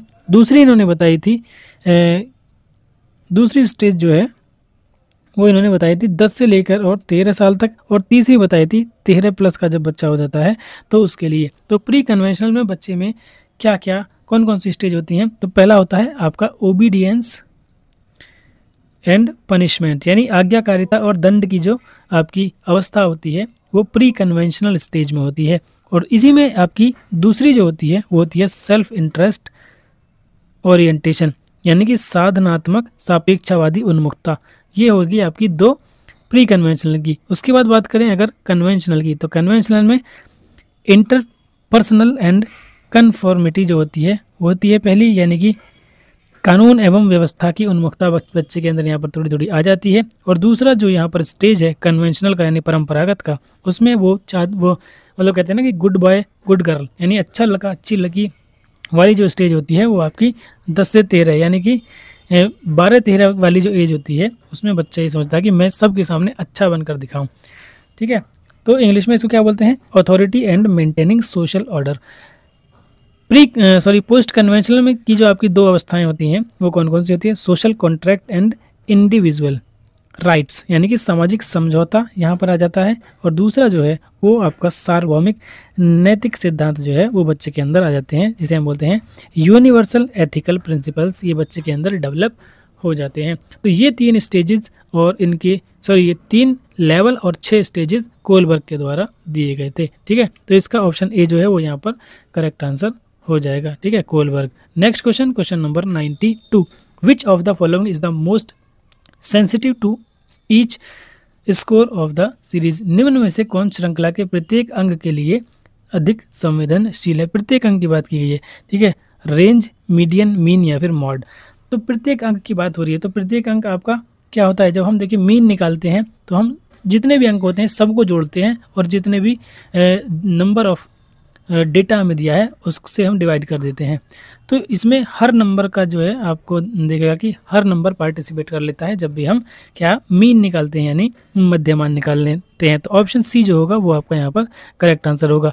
Question number 93, the chairman of university education commission, विश्वविद्यालय शिक्षा आयोग के अध्यक्ष कौन थे? तो आपको अगर ये पता होगा कि यूनिवर्सिटी एजुकेशन कमीशन किसे कहते हैं तो 1 सेकंड में आप इसका आंसर निकाल देंगे। ठीक है, तो विश्वविद्यालय शिक्षा आयोग कहते हैं राधाकृष्णन आयोग को। तो डॉक्टर एस राधाकृष्णन जो थे वो इसके अध्यक्ष थे। ऑप्शन बी आपको यहाँ पर करेक्ट आंसर होगा। Next question number 94, education is the formation of a healthy mind in a healthy body. स्वस्थ शरीर में स्वस्थ मस्तिष्क का निर्माण होता है। ये बात किसने बोली थी दोस्तों? प्लेटो ने, अरस्तु ने, स्पेंसर ने या फिर सुकरात ने? तो ये कहा था अरिस्टोटल ने, अरस्तु ने। ऑप्शन बी करेक्ट हो जाएगा। Question number 95, what type of education is adult education, यानी प्रौढ़ शिक्षा जो है वो किस प्रकार की शिक्षा है? औपचारिक, निरौपचारिक, अनौपचारिक या इनमें से कोई नहीं? फॉर्मल, नॉन फॉर्मल और इनफॉर्मल। देखिए लास्ट वीडियो में हमने ये तीनों आपको बताए थे। फॉर्मल जो इंस्टीट्यूशन में या स्कूल में विद करिकुलम पढ़ाई जाए, इनफॉर्मल जिसका कोई आपका सिलेबस नहीं होता है, ना ही कोई स्कूल या कॉलेज में जाना होता है, और नॉन फॉर्मल भी हमने आपको बताई थी। नॉन फॉर्मल कि उसका कुछ करिकुलम तो होता है लेकिन स्कूल में वो हमें नहीं पढ़ाई जाती है। तो प्रौढ़ शिक्षा जो थी वो इसी के लिए थी जिसको हम निरौपचारिक या नॉन फॉर्मल एजुकेशन कहते हैं। 96 है, from the point of view of state the main task of education is. राज्य की दृष्टि से शिक्षा का मुख्य कार्य क्या होता है? शारीरिक विकास, मानसिक विकास, नागरिकता की शिक्षा या फिर व्यावसायिक विकास? Physical development, mental development, citizenship education या फिर प्रोफेशनल डेवलपमेंट? ठीक है, तो 96 में पूछा है कि राज्य की दृष्टि से शिक्षा का मुख्य कार्य क्या है? तो दोस्तों राज्य की दृष्टि से शिक्षा का जो मुख्य कार्य है वो एक मतलब क्रिएटिव और उत्पादक सक्रिय योगदान देने वाले नागरिकों का निर्माण करना होता है। ठीक है, तो अपने नागरिकों को एजुकेशन देकर ऐसे नागरिकों का निर्माण करना जो देश की यानी राज्य के डेवलपमेंट में योगदान दे सकें, ऐसे सिटीजनशिप की एजुकेशन देना प्रथम कार्य होता है। तो ऑप्शन सी जो होगा वो आपका यहाँ पर करेक्ट आंसर हो जाएगा। Question number 97, Indian thinkers have mainly divided the field of study of philosophy into how many parts. भारतीय चिंतक दर्शन के अध्ययन क्षेत्र को मुख्य रूप से कितने भागों में विभक्त किया गया है? ठीक है, तो इस क्वेश्चन में थोड़ा सा डाउट है भाई। इस क्वेश्चन में जो आंसर की थी उसमें ऑप्शन बी दिया था, लेकिन अगर आप कहीं भी इंटरनेट या गूगल पर सर्च करेंगे तो उसका आंसर आपको 2 दिखाई देगा। इसमें एक होता है आस्तिक दर्शन और एक होता है नास्तिक दर्शन। ठीक है, आस्तिक दर्शन में आपके कौन कौन से जो स्कूल्स हैं वो आ जाते हैं? तो आस्तिक में आ जाता है आपका जो हमने अभी पीछे पढ़े थे, न्याय दर्शन, वैशेषिक, सांख्य, योग, उसके अलावा मीमांसा और वेदांत। और नास्तिक की अगर हम बात करें तो इसमें आपका क्या चारवाक आ जाता है, चारवाक दर्शन, उसके अलावा जैन दर्शन और बौद्ध दर्शन। ये काय में आते हैं? ये आपके नास्तिक में आ जाते हैं। ठीक है, तो आप इसको एक बार कन्फर्म कर लें। Question number 98, Who has said philosophy is the logical discussion of form of truth? यानी कि किसने कहा दर्शन सत्य के स्वरूप की तार्किक विवेचना है? ये किसने कहा था? गांधी ने, टैगोर ने, अरविंद ने या फिर राधा कृष्णन ने? किसने कहा था? दर्शन सत्य के स्वरूप की तार्किक विवेचना है, ये कहा था डॉक्टर राधाकृष्णन ने। ऑप्शन डी आपका करेक्ट आंसर हो जाएगा। क्वेश्चन नंबर 99 आपके सामने आ रहा, विच ऑर्डर ऑफ तीर्थंकर वाज महावीर स्वामी। महावीर स्वामी किस क्रम के तीर्थंकर थे? तो हम सभी जानते हैं महावीर स्वामी जो थे वो जैन धर्म के अंतिम तीर्थंकर थे। ठीक है, अंतिम तीर्थंकर थे। और कितने जैन धर्म में कितने तीर्थंकर आए हैं? टोटल 24। तो ये जो थे महावीर स्वामी 24वें नंबर के तीर्थंकर थे। ठीक है, महावीर स्वामी के बारे में थोड़ी सी जानकारी आपको यहाँ पर और पता होनी चाहिए। तो महावीर स्वामी का बचपन का नाम क्या था? दोस्तों इनका बचपन का नाम था वर्धमान। वर्धमान कई बार पूछ लेता है। दूसरा, इनकी माता का नाम क्या था? तो इनकी माता का नाम था त्रिशला। और इनके पिता जो थे वो राजा थे और उनका नाम था सिद्धार्थ। ठीक है, अब इसमें कंफ्यूज हो जाते हैं लोग कि महावीर स्वामी के पिता का नाम सिद्धार्थ था और वहाँ ही गौतम बुद्ध का जो बचपन का नाम था वो भी सिद्धार्थ था, तो इसमें कंफ्यूज नहीं होना है। ठीक है, तो महावीर स्वामी के पिता का नाम सिद्धार्थ, माता का नाम त्रिशला और इनका बचपन का नाम क्या था? वर्धमान था। और ये 24वें नंबर के यानी अंतिम तीर्थंकर थे जैन धर्म के। उसके अलावा अगर इनसे पहले वाले जो है 23 नंबर के, 23 नंबर वाले भी इंपॉर्टेंट है। तो 23 नंबर पर कौन थे आपके? 23 नंबर थे आपके पार्श्वनाथ। कौन थे? पार्श्वनाथ। ठीक है, तो बस इनका आपको नाम याद रखना है, पार्श्वनाथ। और पहले जो थे, पहले कौन थे तीर्थंकर? वो थे आपके ऋषभ देव, जिन्हें आदिनाथ भी कहा जाता है। ऋषभ देव जिन्हें क्या कहा जाता है? आदिनाथ। ठीक है, तो ये तीन तो आपको याद रखने हैं, पहले 23वें और 24वें। पहले थे आपके ऋषभ देव यानी आदिनाथ, 23वें थे पार्श्वनाथ और 24वें थे महावीर स्वामी। ठीक है, तो चलते हैं अगले प्रश्न की ओर। प्रश्न number 100, 4 type of living being have been described in Jain philosophy. Which of these is not belong to Jain philosophy? Jain दर्शन में आजीव के 4 भेद बताए हैं, इनमें से कौन सा भेद नहीं है? पुद्गल, आकाश, धर्म, त्याग। तो पुद्गल भी है, आकाश भी है, धर्म भी है, अधर्म भी है। ठीक है, लेकिन त्याग नहीं है। तो यही आपका यहाँ पर क्या हो जाएगा? आंसर हो जाएगा, यानी कि ऑप्शन डी ही आपका आंसर होगा। Question number 4, 4 noble truth are related to which philosophy. 4 आर्य सत्य हम सभी जानते हैं ये बौद्ध धर्म से रिलेटेड है। ठीक है, तो बुद्धिज्म से रिलेटेड है। ऑप्शन बी आपका यहाँ पर करेक्ट आंसर होगा। Next question number 102, the oldest university in the world is. संसार का सबसे प्राचीन विश्वविद्यालय क्या है? नालंदा, तक्षशिला, उदंतपुरी या विक्रमशिला। ठीक है, तो नालंदा और तक्षशिला में बहुत से लोगों को कन्फ्यूजन होता है, लेकिन इसका जो करेक्ट आंसर है दोस्तों वो है तक्षशिला। ऑप्शन बी आपका यहाँ पर करेक्ट आंसर होगा। सबसे पुराना जो इंस्टीट्यूशन है वो तक्षशिला को ही माना जाता है। क्वेश्चन नंबर 103 है आपका, the general meaning of justice in न्याय फिलोसफी। न्याय दर्शन में न्याय का सामान्य अर्थ क्या है? तो न्याय दर्शन में न्याय का सामान्य अर्थ क्या है? उचित वांछनीय सत्य, उचित वांछनीय कर्तव्यनिष्ठ, उचित कर्तव्यनिष्ठ सत्य या फिर ईश्वर ध्यान, निर्वाण और कर्म। तो न्याय दर्शन में जो न्याय का अर्थ है वो है उचित, वांछनीय और सत्य, यानी कि appropriate, desirable and true. Option A जो होगा वो आपका यहाँ पर करेक्ट आंसर होगा। Next question number 104, according to which philosophy nature and man are the 2 basic elements. किस दर्शन के अनुसार प्रकृति और पुरुष 2 मूल तत्व हैं? न्याय दर्शन, योग दर्शन, वेदांत या सांख्य। ठीक है, तो किस दर्शन के अनुसार प्रकृति और पुरुष 2 मूल तत्व हैं? तो ये आपका योग दर्शन के अनुसार। ऑप्शन बी जो होगा वो यहाँ पर करेक्ट आंसर हो जाएगा। Question number 105, name of the basic text of Vedanta philosophy. Vedanta दर्शन के मूल ग्रंथ का नाम क्या है? वेदांत सूत्र, ब्रह्म ज्ञान या फिर ब्रह्म तत्व। ठीक है, तो वेदांत दर्शन का जो मूल ग्रंथ है उसका नाम है ब्रह्म सूत्र। ऑप्शन बी जो होगा वो यहाँ पर आपका करेक्ट आंसर होगा। प्रश्न number 106, the ancient ideology of western philosophy is. पाश्चात्य दर्शन की प्राचीन विचारधारा क्या है? आदर्शवाद, प्रकृतिवाद, प्रयोजनवाद या फिर मानवतावाद, आइडियलिज्म, नेचुरलिज्म, प्रैग्मेटिज्म या फिर ह्यूमनिज्म। तो ancient ideology of western philosophy पूछा है, तो वेस्टर्न फिलोसफी की जो सबसे प्राचीन विचारधारा है वो है आपकी आइडियलिज्म। ऑप्शन ए जो होगा वो यहाँ पर आपका करेक्ट आंसर होगा।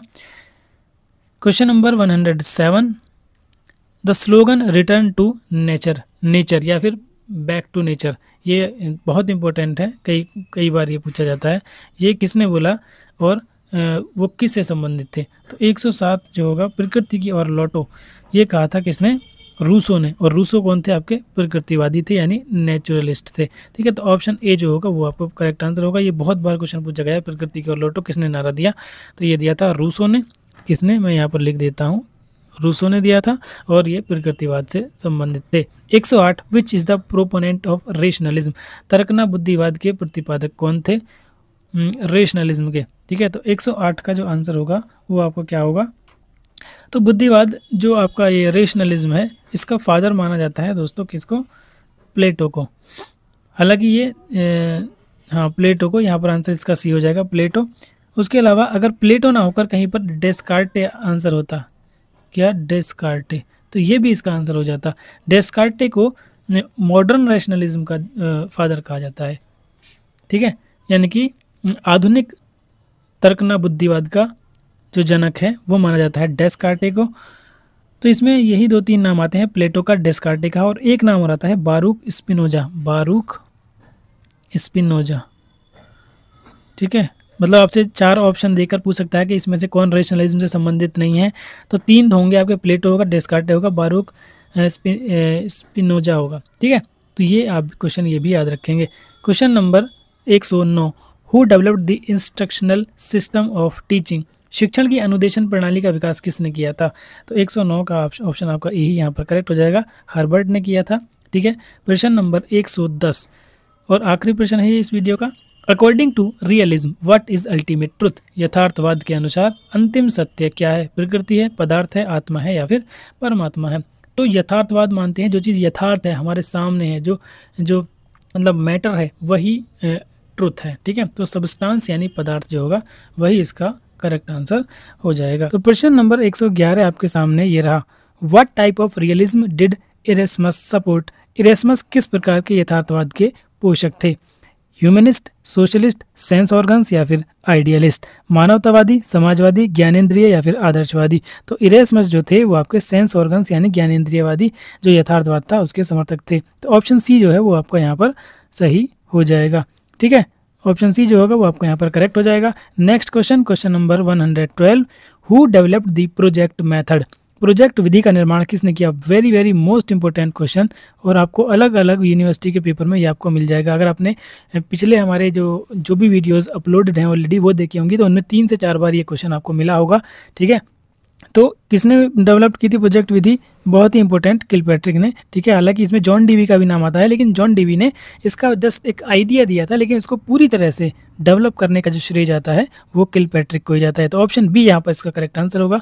Next question, question number 113, what type of discipline do pragmatists emphasize, प्रयोजनवादी किस प्रकार के अनुशासन पर बल देते हैं, ऑपरेसिव, इफेक्टिव, लिबरेटिंग या फिर सेल्फ डिसिप्लिन, दमनात्मक, प्रभावात्मक, मुक्त्यात्मक या स्वानुशासन। तो प्रयोजनवादी जो होते हैं यानी प्रैग्मेटिस्ट जो होते हैं वो सेल्फ डिसिप्लिन को ज़्यादा बल देते हैं, उसको एम्फेसाइज करते हैं यानी स्वानुशासन।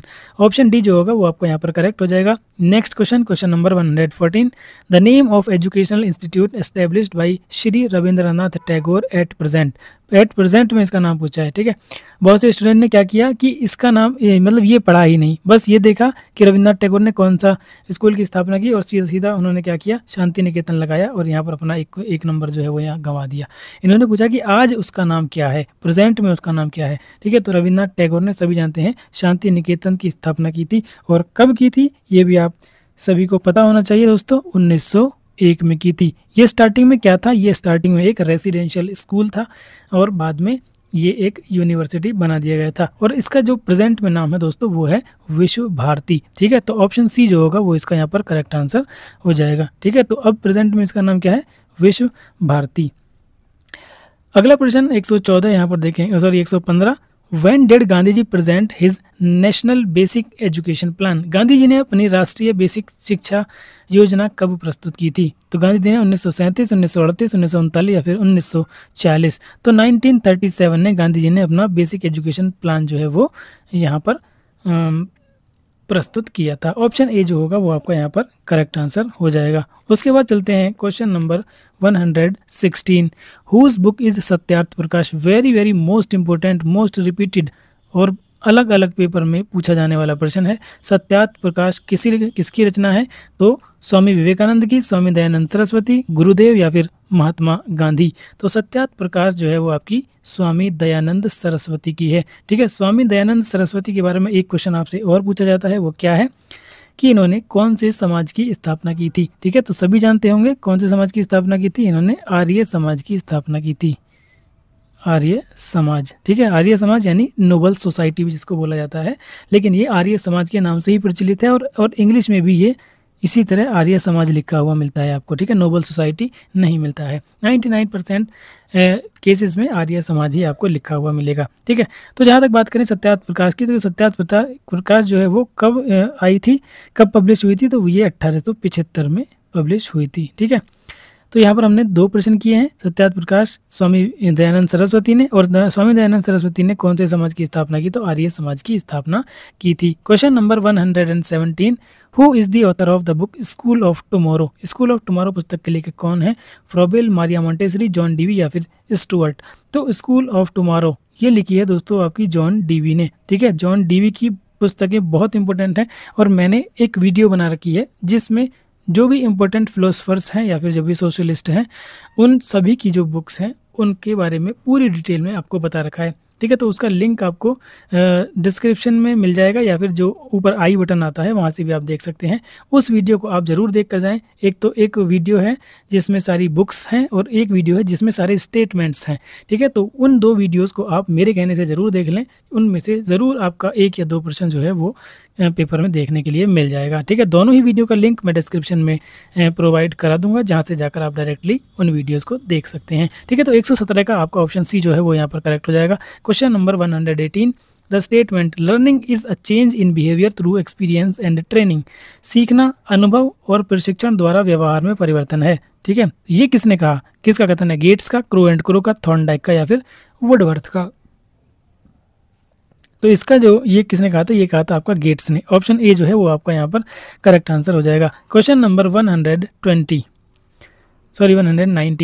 International commission on education is.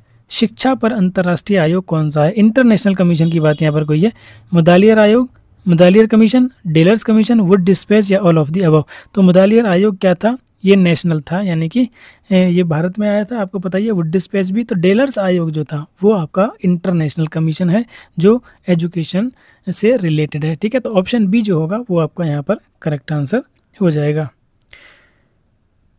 ठीक है दोस्तों, अभी अभी मैंने आपको जॉन डीवी के बारे में बताया था, जॉन डीवी की बुक्स। तो यहाँ पर इनकी 1-2 बुक्स के बारे में मैं अभी यहाँ पर आपको ही बता देता हूँ। हो सकता है इन्हीं में से कोई सी एक बुक आपके पेपर में आ जाए। ठीक है, तो स्कूल ऑफ टुमारो तो है ही है। उसके अलावा डेमोक्रेसी एंड एजुकेशन। ठीक है, डेमोक्रेसी एंड एजुकेशन की एक बहुत फेमस बुक है। एक very very famous book, how we think. How we think, ये बुक का नाम है हाउ वी थिंक। ये बहुत इंपॉर्टेंट बुक है इनकी। और the school and the society, the school and the society. ठीक है, ये मैं बिल्कुल वो बता रहा हूँ, जैसे कहते हैं ना, बिल्कुल मलाई मलाई आपको यहाँ पर दे रहा हूँ जॉन डीवी की बुक्स में से, जो कई बार अलग अलग एग्जाम्स में पूछी गई हैं। और उसके अलावा एक है इनकी book freedom and culture. Freedom and culture. ठीक है, तो ये 4-5 बुक तो आपको बिल्कुल याद रखनी है, जिनमें से democracy and education, how we think, और स्कूल एंड सोसाइटी, और स्कूल ऑफ टुमारो, ये आपको ज़रूर याद रखनी है। और फ्रीडम एंड कल्चर भी। ठीक है, तो इतने आप याद रख सकते हैं। तो ये जॉन डीवी के कुछ इंपॉर्टेंट बुक्स हैं जो अलग अलग एग्जाम्स में पूछी गई हैं। ठीक है, तो 119 प्रश्न हमने कर लिए हैं। 120वें पर आते हैं। Which status has been given to the NCERT recently. हाल ही में एनसीईआरटी को कौन सा दर्जा दिया गया है? स्टेट यूनिवर्सिटी का, सेंट्रल यूनिवर्सिटी, डीम्ड यूनिवर्सिटी, या फिर नन ऑफ दी अबव। ठीक है, तो एनसीईआरटी को किसका दर्जा दिया गया है? तो ये दिया गया है दोस्तों डीम्ड यूनिवर्सिटी का। ऑप्शन सी जो होगा वो आपका यहाँ पर करेक्ट आंसर हो जाएगा। ठीक है, तो डीम्ड यूनिवर्सिटी क्या होती है, क्या आप इस चीज़ को जानते हैं? आपने पढ़ जरूर लिया होगा, लेकिन एक बार फिर भी मैं यहाँ पर आपको बता देता हूँ कि डीम्ड यूनिवर्सिटी क्या है। डीम्ड यूनिवर्सिटी, देखिए, ये सरकारी यानी कि गवर्नमेंट यूनिवर्सिटी भी हो सकती है, या फिर ये कोई प्राइवेट यूनिवर्सिटी भी हो सकती है। ठीक है, पहले तो ये क्लियर कर लीजिए। अब ये किस बेस पर किसी यूनिवर्सिटी को डीम्ड यूनिवर्सिटी कहा जाता है? तो देखिए, जो यूनिवर्सिटी ऑटोनॉमी हो, जिसमें मतलब ऑटोनॉमी होती है, स्वतंत्रता होती है, जो बहुत ही ज़्यादा इनोवेटिव, वेरी हाई स्टैंडर्ड में रिसर्च, या फिर टेक्नोलॉजी में, या फिर एजुकेशन में, या फिर किसी तरह के इनोवेशन में ये बहुत ही हाई स्टैंडर्ड पर काम करती है, तो ऐसी यूनिवर्सिटी को डीम्ड यूनिवर्सिटी का दर्जा दे दिया जाता है। ठीक है, तो गवर्नमेंट किसी भी यूनिवर्सिटी को, किसी भी से मतलब जो इन मानकों पर खरी उतरती हो, यानी बहुत ही हाई लेवल के स्टैंडर्ड पर काम कर रही हो, रिसर्च में, एजुकेशन में, इनोवेशन में, टेक्नोलॉजी में या मेडिसिन में, या मतलब किसी भी क्षेत्र में ये हो सकती है, या एक से ज़्यादा क्षेत्र में भी हो सकती है। ठीक है, तो ऐसी यूनिवर्सिटी को डीम्ड यूनिवर्सिटी का दर्जा दे दिया जाता है और उसको फिर पूरी आज़ादी होती है कि वो अपने सिलेबस को या अपने कोर्सेज को किस तरह से इम्प्लीमेंट करे। ठीक है, साथ ही साथ वो कितना वर्कलोड, कितनी फ़ीस, ये सब मतलब वो यूनिवर्सिटी पूरी तरह से स्वतंत्र हो जाती है, फिर अपने उसके अंदर ऑटोनॉमी आ जाती है। ठीक है, तो इस तरह की यूनिवर्सिटी को डीम्ड यूनिवर्सिटी कहा जाता है। अब एक बात और आपको यहाँ पर याद रखने की है कि डीम्ड यूनिवर्सिटी जो है वो किसी कॉलेज को एफिलिएट नहीं कर सकती है। ठीक है, डीम्ड यूनिवर्सिटी किसी कॉलेज को एफिलिएट नहीं कर सकती है। जैसे अदर यूनिवर्सिटी होती हैं, आपने देखा होगा सेंट्रल यूनिवर्सिटी या स्टेट यूनिवर्सिटीज़ हैं, तो ये किसी न किसी यूनिवर्सिटी से मतलब इनके बहुत सारे कॉलेज होते हैं जो इनसे एफिलिएट होते हैं, लेकिन जो डीम्ड यूनिवर्सिटी होती है वो किसी भी कॉलेज को एफिलिएट नहीं करती है। ठीक है, तो डीम्ड यूनिवर्सिटी के बारे में कुछ बातें हमने यहाँ पर आपको बताई हैं। तो फर्स्ट प्राइवेट यूनिवर्सिटी जो है जिसको डीम्ड यूनिवर्सिटी का दर्जा दिया गया था वो कौन सी थी? वो थी दोस्तों MAHE। अभी MAHE क्या है? तो ये है दोस्तों Manipal academy of higher education. क्या है? Manipal academy of higher education. इसको ये पहली प्राइवेट यूनिवर्सिटी थी जिसको डीम्ड यूनिवर्सिटी का दर्जा दिया गया था। ठीक है, पहली क्या थी? ये प्राइवेट यूनिवर्सिटी। और इसको कब दर्जा दिया गया था? तो इसको दिया गया था 1993 में, 1993 में। ये तो बात होगी प्राइवेट की। सरकारी जो थी वो थी आपकी IISc, Indian institute of science जो है, ये पहली यूनिवर्सिटी थी जिसको डीम्ड यूनिवर्सिटी का दर्जा दिया गया था 1958 में। उसके अलावा दूसरी यूनिवर्सिटी की बात करें तो Indian institute of agricultural science जो है उसको दिया गया था 1958 में ही। ठीक है, तो ये चीज़ें आप याद रखेंगे। पूछा जा सकता है कि सबसे पहले किस यूनिवर्सिटी को डीम्ड टू बी यूनिवर्सिटी का दर्जा दिया गया था, तो वो थी IISc 1958 में। IISc की full form Indian institute of science, और IIASC यानी Indian institute of agricultural science. तो ये 2-3 बातें हैं डीम्ड यूनिवर्सिटी के बारे में जो हमने यहाँ पर कर ली हैं। 121 पर आते हैं। तो 121 क्या है आपका? अंतर्राष्ट्रीय शिक्षा दिवस कब मनाया जाता है? When the international education day celebrated. ठीक है, अंतर्राष्ट्रीय शिक्षा दिवस 16 नवंबर, 11 नवंबर, 24 जनवरी या फिर 24 फरवरी। तो अगर बात आती है इंटरनेशनल की, अंतर्राष्ट्रीय की, तो वो होता है आपका 24 जनवरी को। लेकिन अगर बात करें नेशनल की, ठीक है, राष्ट्रीय शिक्षा दिवस या नेशनल एजुकेशन डे जो है वो दोस्तों कब मनाया जाता है? तो नेशनल एजुकेशन डे मनाया जाता है आपका 11 नवंबर को। ऑप्शन बी क्या है? नेशनल है, और ऑप्शन सी जो है वो आपका इंटरनेशनल है एजुकेशन डे। ठीक है, तो अब ये आप इंटरनेशनल का तो पूछ लिया, अब नेशनल का भी पूछ सकता है। तो नेशनल की आपको थोड़ी सी डिटेल भी यहाँ पर पता होनी चाहिए। तो नेशनल एजुकेशन डे जो है वो आपका 11 नवंबर को क्यों मनाया जाता है दोस्तों? तो 11 नवंबर को किसका बर्थडे है? बर्थडे है आज़ाद भारत के पहले एजुकेशन मिनिस्टर मौलाना अबुल कलाम आज़ाद जी का। ठीक है, मौलाना अबुल कलाम आज़ाद जी के जन्म दिवस पर 11 नवंबर को हर साल नेशनल राष्ट्रीय शिक्षा दिवस यानी नेशनल एजुकेशन डे मनाया जाता है। और ये कब से मनाना स्टार्ट हुआ है? ये दोस्तों 2008 से मनाना स्टार्ट हुआ है।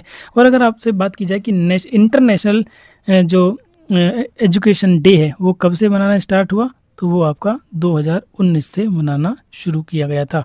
ठीक है, तो ये कुछ चीज़ें हैं हमने नेशनल और इंटरनेशनल एजुकेशन डे के बारे में जान ली हैं। नेशनल का भी आपको जानना बहुत ज़रूरी है क्योंकि ये भी आपका एग्ज़ाम में पूछा जा सकता है। तो किसका जन्म है? मौलाना अबुल कलाम आज़ाद का। पहली बार कब मनाया गया? तो 2008 में पहली बार इनके बर्थडे पर 11 नवंबर को राष्ट्रीय शिक्षा दिवस मनाया गया था। ठीक है, तो बात करते हैं अब 122वें प्रश्न की। व्हेन डिड सर्व शिक्षा अभियान इम्प्लीमेंटेड? सर्व शिक्षा अभियान कब लागू किया गया था? ठीक है, तो इसके बारे में मैंने कई वीडियोस में बहुत सब कुछ बता रखा है। 2000 से 2001 के बीच में। क्वेश्चन नंबर 123 आपके सामने ये रहा। Who was the last human resource development minister? अंतिम मानव संसाधन विकास मंत्री कौन थे? ठीक है, अंतिम धर्मेंद्र प्रधान, धीरेन्द्र पाल, रमेश पोखरियाल या फिर नन ऑफ द अबव। ठीक है, तो अंतिम मानव संसाधन मंत्री। ठीक है, देखिए आप सोच रहे होंगे कि अंतिम क्यों लिखा गया। मानव संसाधन जो ये था मतलब हमारा MHRD के बारे में आपने सुना होगा, MHRD। ठीक है, तो ये क्या था, अब इसको बदलकर क्या कर दिया गया है, मिनिस्ट्री ऑफ एजुकेशन कर दिया है। ठीक है, तो इसको बदलकर अब क्या कर दिया है, मिनिस्ट्री ऑफ एजुकेशन। तो इसके जो लास्ट आपके मंत्री थे वो कौन थे, वो थे आपके रमेश पोखरियाल निशंक। कौन थे, ऑप्शन सी रमेश पोखरियाल निशंक जो थे वो अंतिम मानव संसाधन विकास मंत्री थे, ह्यूमन रिसोर्स डेवलपमेंट मिनिस्टर थे। ठीक है, और इसके बाद कब 2020 में इसका नाम बदलकर मिनिस्ट्री ऑफ एजुकेशन कर दिया गया था, और वर्तमान में जो एजुकेशन मिनिस्टर हैं वो कौन है, आपके धर्मेंद्र प्रधान है। ठीक है, तो इस क्वेश्चन के हिसाब से आपका जो आंसर सी है, ऑप्शन सी है, वो करेक्ट हो जाएगा, रमेश पोखरियाल निशंक। ठीक है, तो 123 का दोस्तों ऑप्शन सी जो होगा वो आपका करेक्ट आंसर हो जाएगा। Question number 124, when was the new education policy 2020 passed. नई शिक्षा नीति 2020 कब पारित की गई थी। ठीक है, देखिए नई शिक्षा नीति से क्वेश्चन आना ही आना है, तो इसलिए थोड़ा सा नई शिक्षा नीति पर एक नज़र आप जरूर डालकर जाएंगे। ठीक है, तो बिल्कुल सही, ऑप्शन ए 29 जुलाई 2020 इसका करेक्ट आंसर होगा। अगला प्रश्न है 125, which of this 17 goal of sustainable development is related to quality education. सतत विकास के 17 लक्ष्यों में से कौन सा लक्ष्य गुणवत्तापूर्ण शिक्षा से संबंधित है। ठीक है, तो देखिए सस्टेनेबल डेवलपमेंट के 17 गोल यहाँ पर दिए गए थे, तो उनमें शिक्षा जो है वो कौन से स्थान पर था, तो शिक्षा जो था वो आपका चौथे स्थान पर था। तो मैं आपको सारे 17 के 17 गोल एक बार यहाँ पर दिखा देता हूँ। ठीक है, जिससे आपको थोड़ा सा ये समझ में आ जाएगा। तो इसके लिए मुझे दूसरी स्क्रीन पर जाना होगा, तो वेट करिए 1 मिनट।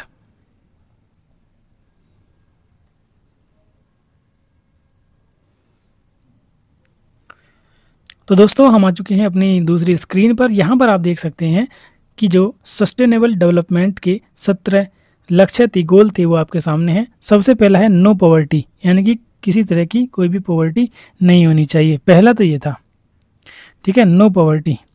दूसरा क्या था, पहला है नो पॉवर्टी, दूसरा है नो हंगर, यानी कि भूख को ख़त्म करना होगा। नंबर तीसरा है गुड हेल्थ, गुड हेल्थ पर मतलब हेल्थ पर ध्यान दे रहा होगा। नंबर 4 है क्वालिटी एजुकेशन। ठीक है, तो ये गुणवत्तापूर्ण शिक्षा की बात कर रहा था, तो ये आपका चौथे नंबर पर है। फोर्थ और फिफ्थ है जेंडर इक्वलिटी। सिक्स्थ है clean water and sanitation. Seventh है रिन्यूएबल एनर्जी। एट्थ है good job and economic growth. Ninth है इनोवेशन एंड इंफ्रास्ट्रक्चर। 10th है रिड्यूस्ड इन इक्वलिटीज़। 11th है सस्टेनेबल सिटीज़ एंड कम्युनिटीज़। ठीक है, 12th है रिस्पॉन्सिबल कंजम्पशन। 13 है क्लाइमेट एक्शन। 14th है लाइफ बिलो वाटर। ठीक है, लाइफ बिलो वाटर इनके लिए। 15th है लाइफ ऑन लैंड। 16th है पीस एंड जस्टिस, और 17 है पार्टनरशिप फॉर दी गोल्स। ठीक है, तो ये क्या है, ये आपके 17 लक्ष्य दिए गए हैं सस्टेनेबल डेवलपमेंट के। तो एक बार आप इनको जरूर देख कर जाएंगे। ठीक है, कम से कम आप पहले 6 तो आपको याद होने चाहिए कि कौन से नंबर पर कौन सा है। 6 नहीं, बल्कि मैं कहता हूँ कि पहले 10 अगर आप सही से 1-2 बार देख लेंगे तो ये आपको याद रह जाएंगे। तो फोर्थ आपका पूछा था कि गुणवत्तापूर्ण शिक्षा कौन से नंबर पर है, तो वो आपके चौथे नंबर पर आपकी आ जाती है। ठीक है, आई होप कि ये आपको समझ में आया होगा। और आप गूगल पर सर्च करेंगे सस्टेनेबल डेवलपमेंट के गोल्स जो हैं, गोल ऑफ सस्टेनेबल डेवलपमेंट, तो आपको ये दिखाई दे जाएगा। ठीक है, तो चलिए चलते हैं अपने क्वेश्चंस पर। 17 गोल हमने आपको दिखा दिए हैं। तो गुणवत्तापूर्ण शिक्षा यानी कि क्वालिटी एजुकेशन जो है वो आपकी 4th नंबर पर आपने देखी थी, तो ऑप्शन डी जो होगा वो इसका यहाँ पर करेक्ट आंसर हो जाएगा। Question number 126, where was the India's first open university established. Bharat का प्रथम मुक्त विश्वविद्यालय कहाँ इस्टेब्लिश किया गया था। ठीक है, तो वो दोस्तों आंध्र प्रदेश हैदराबाद में किया गया था। ऑप्शन डी जो होगा वो आपको यहाँ पर करेक्ट आंसर हो जाएगा। और उसका नाम क्या था, उसका नाम था आपका उसका नाम था आंध्र प्रदेश ओपन यूनिवर्सिटी, जिसे बाद में doctor Bhimrao Ambedkar open university कर दिया गया था। और ये कब ओपन की गई थी, डेट भी आपसे पूछ सकता है, तो 26 अगस्त 1982 को, 1982। डेट नहीं पूछेगा तो आपसे ईयर पूछ लेता है। ठीक है, तो भारत का पहला मुक्त विश्वविद्यालय यानी कि फर्स्ट ओपन यूनिवर्सिटी 1982 में आंध्र प्रदेश में इस्टेब्लिश की गई थी। ठीक है, ऑप्शन डी जो होगा वो आपका करेक्ट आंसर होगा। Question number 127, question number 127, the framework of education in NEP 2020, NEP 2020 का शिक्षा का ढांचा क्या है? वेरी वेरी मोस्ट इंपॉर्टेंट, कई एग्जाम्स में ये पूछ लिया गया है आपके CTET, UP TET, Haryana TET और बहुत सारे BEd और MEd के एंट्रेंस में भी कई बार ये क्वेश्चन आपका देखने को मिला है और ये मिलेगा अभी 2-3 साल और ये क्वेश्चन आपको देखने के लिए मिलेंगे। तो एजुकेशन का जो स्ट्रक्चर है वो यही है 5+3+3+4। ठीक है, और इनमें कौन कौन से चरण आते हैं वो भी आपको अच्छे से पढ़कर जानने हैं। Question number 128, which of the following university is not in the list of UNESCO, कौन सा विश्वविद्यालय यूनेस्को की सूची में नहीं है? वल्लभी, तक्षशिला, नालंदा या शांति निकेतन। तो देखिए, तक्षशिला भी आपकी यूनेस्को के अंडर है, नालंदा भी और शांति निकेतन भी। वल्लभी जो है वो आपकी यूनेस्को की लिस्ट में नहीं है। तो ऑप्शन ए जो होगा वही आपका यहाँ पर करेक्ट आंसर हो जाएगा। Question number 129, in general science statistics is a branch of pure and behavioural mathematics which is related to collection, classification and analysis of data. This is the statement of. सामान्य रूप से सांख्यिकी की शुद्ध और व्यवहारिक गणित की एक शाखा है जो प्रदत्तों को संग्रह करने, वर्गीकरण करने तथा विश्लेषण करने में संबंध रखती है। ये कथन किसका है? तो ये कथन दोस्तों किसने दिया था? रेवर और रेवर ने, एटकिंसन ने, केंडाल और बकलैंड ने या फिर फर्ग्यूसन ने। तो ऑप्शन ए रेवर एंड रेवर ने दिया था। ऑप्शन ए जो है वो इसका करेक्ट आंसर हो जाएगा। क्वेश्चन नंबर 130 और इस वीडियो का last question, which parameter is not statistics, कौन सा प्राचल सांख्यिकी नहीं है? टी परीक्षण, एफ परीक्षण, काई वर्ग परीक्षण या फिर क्रांतिक परीक्षण, T test, F test, chi square test या फिर क्रिटिकल रेशो। ठीक है, तो 130 का आपका यहाँ पर कौन सा आंसर हो जाएगा? 130 का हो जाएगा आपका chi square test. Chi square test किसके लिए होता है? तो ये होता है दोस्तों to examine relationship between categorical variables. तो कैटेगोरियल वेरिएबल्स को एग्जामिन करने के लिए चाई स्क्वायर टेस्ट, काई वर्ग परीक्षण जो है वो किया जाता है। ठीक है, बाकी ये 3 जो टेस्ट हैं ये स्टैटिस्टिक्स से रिलेटेड है। तो ऑप्शन सी जो होगा वो इसका यहाँ पर करेक्ट आंसर हो जाएगा। 131 है, विच of the following is a qualitative variable, निम्न में से कौन सा गुणात्मक चर है? हाइट, वेट, लेंथ या फिर जेंडर, ऊंचाई, भार, लंबाई या फिर लिंग। तो गुणात्मक पूछा है, ये आपके क्या है? क्वांटिटेटिव में आते हैं और जो आपका लिंग है, जो जेंडर है, वो आपका क्वालिटेटिव में आता है। तो ऑप्शन डी जो होगा वही आपका यहाँ पर करेक्ट आंसर होगा। Question number 132, which measurement scale has the true zero unit, किस मापन के स्तर में वास्तविक शून्य बिंदु होता है? नामित स्तर, क्रमागत स्तर, अंतराल स्तर या फिर अनुपात स्तर। Nominal scale, successive scale, interval scale या फिर रेशो स्केल।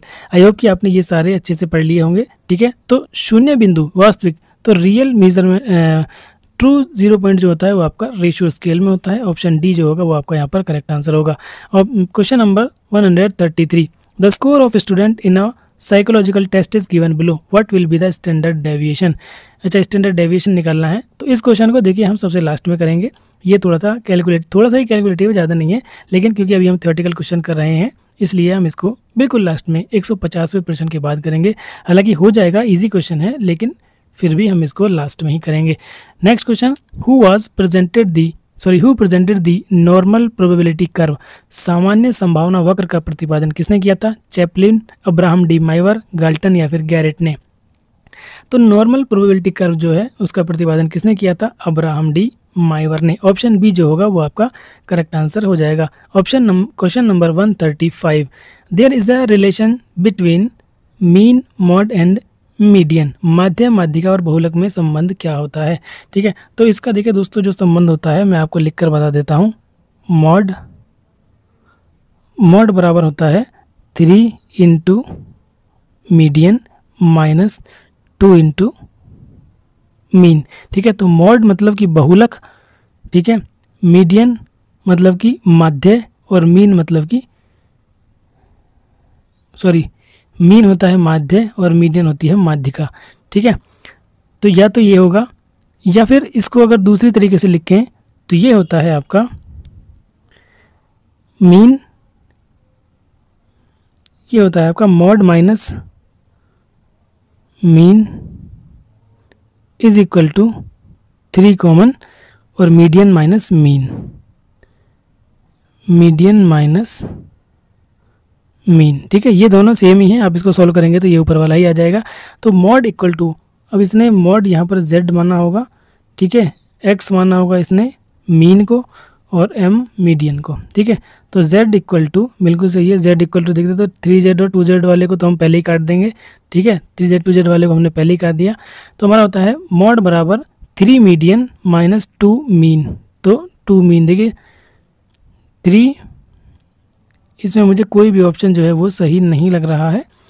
ठीक है, यानी कि आप बस इस फॉर्मूले को याद रखिएगा, मॉड बराबर होता है 3 मीडियन माइनस 2 मीन।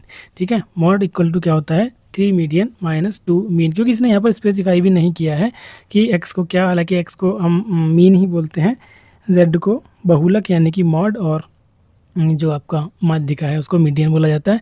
लेकिन फिर भी जो हमारे पास स्टैंडर्ड फॉर्मूला है आप इसको याद रखें, या इसको भी याद रखते हैं, mode minus mean is equal to 3 into median minus mean.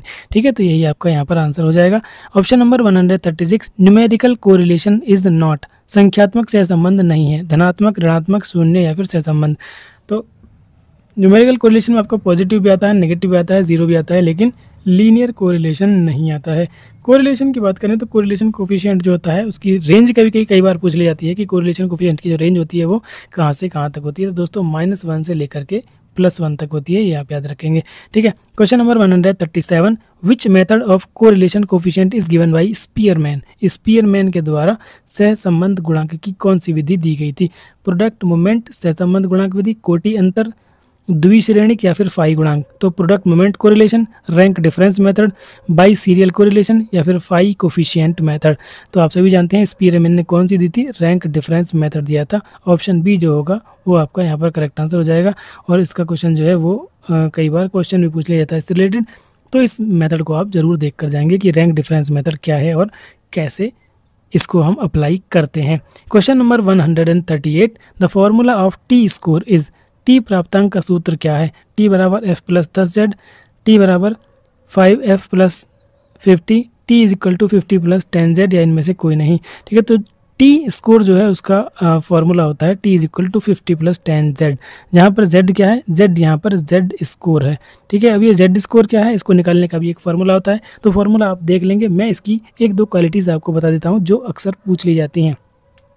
तो z स्कोर जो होता है वो उसको क्या करता है, तो z स्कोर हमें कंपेयर या कंबाइन करते हैं किस स्कोर को, दो अनलाइक स्केल्स, दो स्केल पर अगर कोई चीज़ें दी हुई हैं अनलाइक मतलब सेम ना हो वो स्केल, तो उनके स्कोर को कंपेयर करने के लिए या कंबाइन करने के लिए हम z स्कोर का यूज़ करते हैं। ठीक है, दूसरी बात ये है कि z स्कोर का जो मीन होता है, z स्कोर का जो मीन होता है वो हमेशा 0 होता है। ठीक है, तो ऐसे क्वेश्चन आपसे पूछे जाएंगे कि z स्कोर का मीन जो है वो कितना होगा, तो डायरेक्टली आप बता देंगे कि z स्कोर का जो मीन होता है वो ऑलवेज 0 होगा। ठीक है, नेक्स्ट इसका एक फैक्ट और है कि इसकी जो रेंज होती है, किसकी, मैं यहाँ पर z स्कोर की बात कर रहा हूँ, टी स्कोर की नहीं।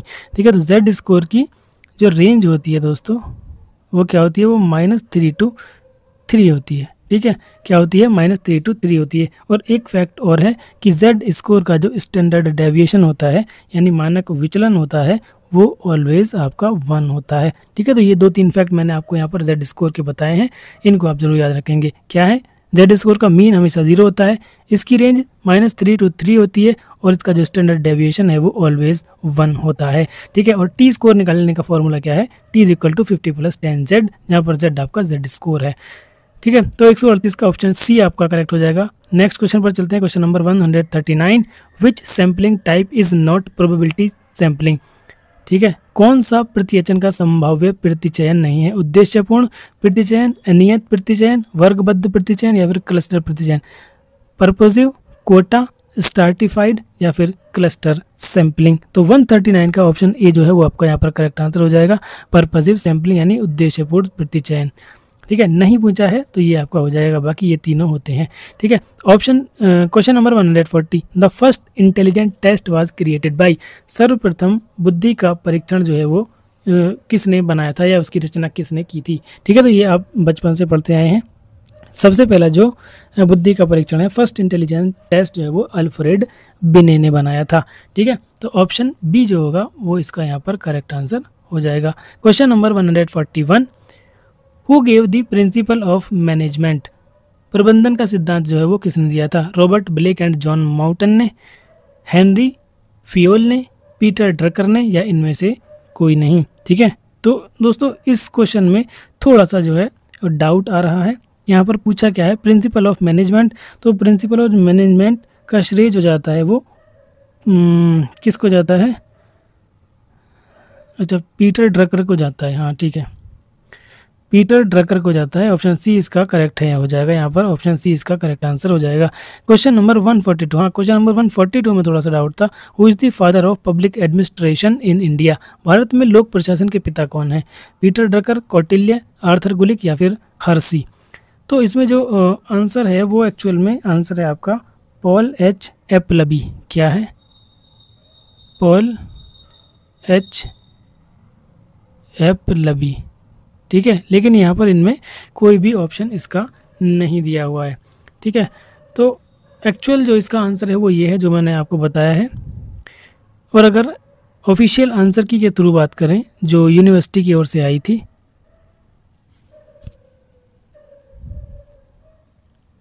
इन्होंने इसका आंसर दिया था कौटिल्य, जो कि मुझे कहीं से कहीं तक भी ठीक नहीं लग रहा है। ठीक है, एक बार फिर भी आप इसको क्या है कन्फर्म कर लें, कहीं से भी गूगल या चैट जीपीटी वगैरह जहाँ पर भी आप देख सकते हैं।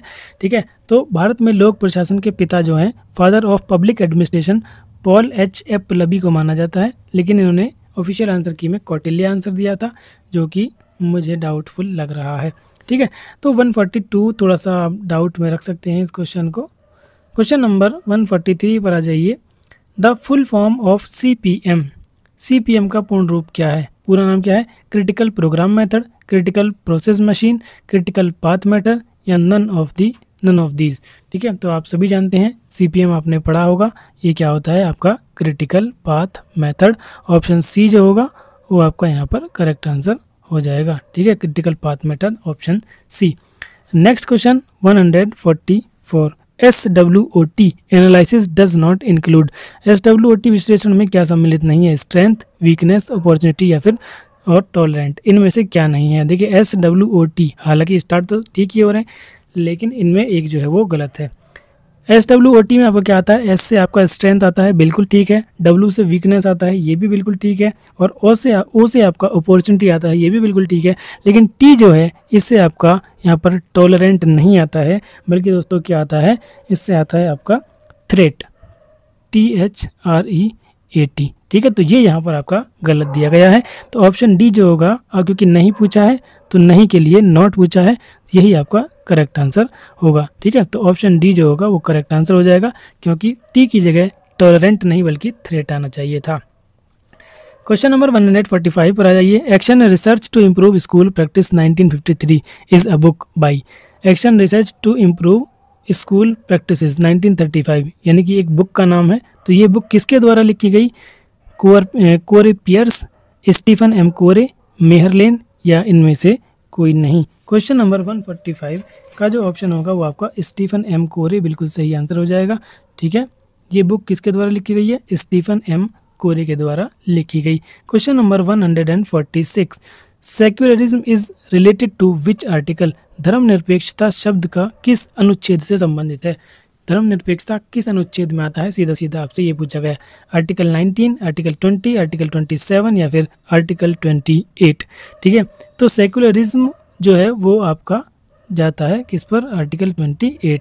ऑप्शन डी जो है वो आपका यहाँ पर करेक्ट आंसर हो जाएगा। अनुच्छेद 28 में धर्मनिरपेक्षता की बात की गई है। Question number 147। Research is a systematic effort to obtain new knowledge. अनुसंधान को नया ज्ञान प्राप्त करने के लिए व्यवस्थित प्रयास किसने कहा है? ठीक है, research is a systematic effort to obtain new knowledge. Goode and Hatt ने, NL गेज ने, रेडमैन एंड मॉरी ने, या इनमें से कोई नहीं। ठीक है, तो 147 का आपका आंसर जो हो जाएगा रेडमैन एंड मॉरी। ऑप्शन सी जो है वो बिल्कुल करेक्ट आंसर यहाँ पर हो जाएगा। ठीक है, तो 147 का ऑप्शन सी करेक्ट आंसर है। Question number 148। Example of discrete variable. असतत चर का उदाहरण क्या है? वैवाहिक स्थिति, या लिंग, आयु, ये दोनों, या इनमें से कोई नहीं। डिस्क्रीट वेरिएबल की बात कर रहा है।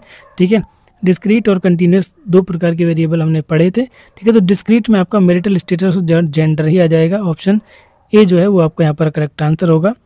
ठीक है। और बात अगर करें हम कंटिन्यूस वेरिएबल की, तो उसमें आपकी हाइट, टेम्परेचर वगैरह ये चीज़ें आ जाती हैं। तो ऑप्शन 148 का आपका ऑप्शन ए यहाँ पर करेक्ट होगा। क्वेश्चन नंबर 149 पर आ जाइए। When was education placed in the concurrent list, शिक्षा को समवर्ती सूची में कब रखा गया था? तो शिक्षा को समवर्ती सूची में कब रखा गया? 1975, 1976, 1977 या फिर 1978। ठीक है, तो शिक्षा को समवर्ती सूची यानी कॉन्करेंट लिस्ट में रखा गया था 1976 में। कब? 1976 में 42nd अमेंडमेंट एक्ट, 42वें संविधान संशोधन में शिक्षा को राज्य सूची के स्थान पर समवर्ती सूची में जगह दी गई थी। पहले मतलब यानी कि 1976 से पहले शिक्षा पर पूरी तरह से राज्यों का अधिकार होता था, लेकिन उसके बाद इसमें सेंटर का भी हस्तक्षेप होने लगा जब इसको समवर्ती सूची में ऐड कर दिया गया था। ठीक है, तो 1976 42वें संविधान संशोधन अमेंडमेंट एक्ट मैं यहाँ पर लिख रहा हूँ। ठीक है, 42वां संविधान संशोधन 1976 में शिक्षा को समवर्ती सूची में सम्मिलित किया गया था। प्रश्न number 150, when did rehabilitation council of India become a statutory body, भारतीय पुनर्वास परिषद संवैधानिक निकाय कब बना? तो कब बना था ये? 22 जून 1990, 22 जून 1993, 22 जून 1995 या फिर 22 जून 1997। तो ऑप्शन बी आपका यहाँ पर करेक्ट आंसर होगा, 22 जून 1993। ठीक है, तो इस तरह से हमने 150 क्वेश्चन कर लिए हैं, लेकिन अभी एक क्वेश्चन हमारा यहाँ पर बचा हुआ है। कौन सा? स्टैंडर्ड डेविएशन निकालने वाला। तो चलिए चलते हैं अपने उस प्रश्न पर। तो वो शायद 133 या 134वां प्रश्न था। फटाफट से देखते हैं और उस क्वेश्चन को यहाँ पर करते हैं। जी हाँ, हमारा ये रहा, बिल्कुल सही। 133वां प्रश्न हमारे सामने है और हमें क्या निकालना है? स्टैंडर्ड डेविएशन यहाँ पर निकालना है। तो स्टैंडर्ड डेविएशन निकालने के लिए हमें सबसे पहले क्या करना होता है दोस्तों? बहुत इजी है। सबसे पहले आपको क्या करना है? इसका मीन निकालना है। तो मीन सबको जोड़िए और डिवाइड कर दीजिए जितने भी नंबर्स हैं। तो 8 और 2 10, 9 और 6 15 और 5 20, यानी कि 30/5 आ जाएगा आपका 6। तो मीन आ गया आपका 6। अब इसके बाद हमें क्या करना होता है? जो आपने पढ़ा है, यानी कि इस मीन से इन सब का हमें डिफरेंस लेना होता है और उनको ऐड करना है। तो 6 और 8 का डिफरेंस हमारा 2 हो गया, 6 और 2 का डिफरेंस हमारा 4, 6 और 5 का 1, 6 और 9 का डिफरेंस हमारा 3 है, 6 और 6 का डिफरेंस हमारा 0 है। अब इनका हम सबका स्क्वायर करेंगे और ऐड करेंगे। तो 2 का स्क्वायर 4, प्लस 4 का स्क्वायर 16, 1 का स्क्वायर 1, 3 का स्क्वायर 9, 0 का स्क्वायर 0 और बटे में जितने ये नंबर हैं यानी कि 5, और इसका अंडर रूट कर देंगे तो हमारा स्टैंडर्ड डेविएशन निकल जाएगा। ठीक है, तो 16 और 4 20, 9 और 1 10, यहाँ पर भी आपका 30 आया है। तो रूट 30/5 है, तो रूट 6 जो होगा वो आपको यहाँ पर करेक्ट आंसर हो जाएगा। आपको लग रहा होगा कि ये मैंने कौन सा मेथड यहाँ पर लगा दिया? तो कोई नया मेथड नहीं है, बिल्कुल वही मेथड है जो आप फॉर्मूला पढ़ते हैं। कैसे? देखिए मैं बताता हूँ कैसे। सबसे पहले हमने क्या किया? हमने मतलब मीन निकाला x बार। उसके बाद हमारा स्टैंडर्ड डेविएशन का फॉर्मूला क्या होता है? रूट अंडर समेशन x बार माइनस xi का स्क्वायर होता है, अपॉन में क्या होता है? समेशन xi, या जिसे हम n भी लिख देते हैं, नंबर ऑफ जो डेटा है ये। तो बस यही हमने किया। हमने पहले xi निकाल लिया यानी मीन निकाल लिया। उसके बाद xi क्या है हमारा? xi हमारे ये हैं x1 x2 x3 x4 x5। इन दोनों से यानी कि हमने x बार का, मीन का और इसका डिफरेंस निकाला और बाद में इसका स्क्वायर आप यहाँ पर देख रहे हैं, स्क्वायर किया। समेशन का मतलब होता है सबको ऐड करना है। तो हमने सबका इन दोनों का डिफरेंस निकाला, मीन का और इस डेटा का स्क्वायर कर दिया, इसका भी स्क्वायर किया, इसका भी स्क्वायर किया, सबका स्क्वायर करके ऐड किया और अपॉन में n, यानी जितने ये नंबर्स हैं तो टोटल नंबर 5 है। तो हमने सिर्फ यही किया है। ठीक है, तो ज़रूरी नहीं है आप बिल्कुल उसी राह पर चलें जो आप बचपन से करते आए हैं। आप थोड़ा सा अपना माइंड का यूज़ करेंगे। आपको क्या करना था? सिंपली xi निकालना था, यानी कि मीन निकालना था। मीन से इन सारे डेटा का डिफरेंस लेना था, डिफरेंस लेकर उसका स्क्वायर करके ऐड करना था और जितने नंबर हैं उससे डिवाइड करके उसका अंडर रूट लेना था। तो रूट 6 जो है वो आपका यहाँ पर करेक्ट आंसर है। ऑप्शन ए जो होगा वो आपका स्टैंडर्ड डेविएशन यहाँ पर निकल कर आ जाएगा। आई होप कि ये आपको समझ में आ गया होगा। अगर ये क्वेश्चन आपको समझ में नहीं आएगा कमेंट में ज़रूर बता दें, जिससे कि मैं नेक्स्ट वीडियो में इसको आपको बिल्कुल प्रॉपर तरीके से समझा सकूँ। हालांकि इसमें कोई इतना मतलब बड़ी बात नहीं थी, एकदम सिंपल डेटा आपको दिया गया है ऐसा नहीं है कि इसमें आपको ग्रुप दिया गया है 0 से 10, 10 से 20, 20 से 30, उन क्वेश्चंस में टाइम लगता है, लेकिन ये बिल्कुल ही ईजी और प्यारा सा क्वेश्चन था जिसको हमने यहाँ पर बहुत ही आसानी से कर लिया है। दोस्तों इस तरह से वीर बहादुर सिंह पूर्वांचल यूनिवर्सिटी में आए हुए सभी 100 प्रश्नों को हमने कर लिया है। वो 100 प्रश्न जो आपके सब्जेक्ट से थे यानी बीएड वाले थे, उन सभी प्रश्नों को हमने यहाँ पर कंप्लीट कर लिया है। ठीक है, तो आई होप कि ये प्रश्न आपको समझ में आए होंगे, और अगर किसी को कोई भी डाउट है या कोई भी क्वेश्चन है तो आप कमेंट में ज़रूर बता दें, और वीडियो को शेयर करें अपने दोस्तों के साथ। मिलते हैं नेक्स्ट वीडियो में कुछ और प्रश्नों के साथ, तब तक के लिए बाय बाय।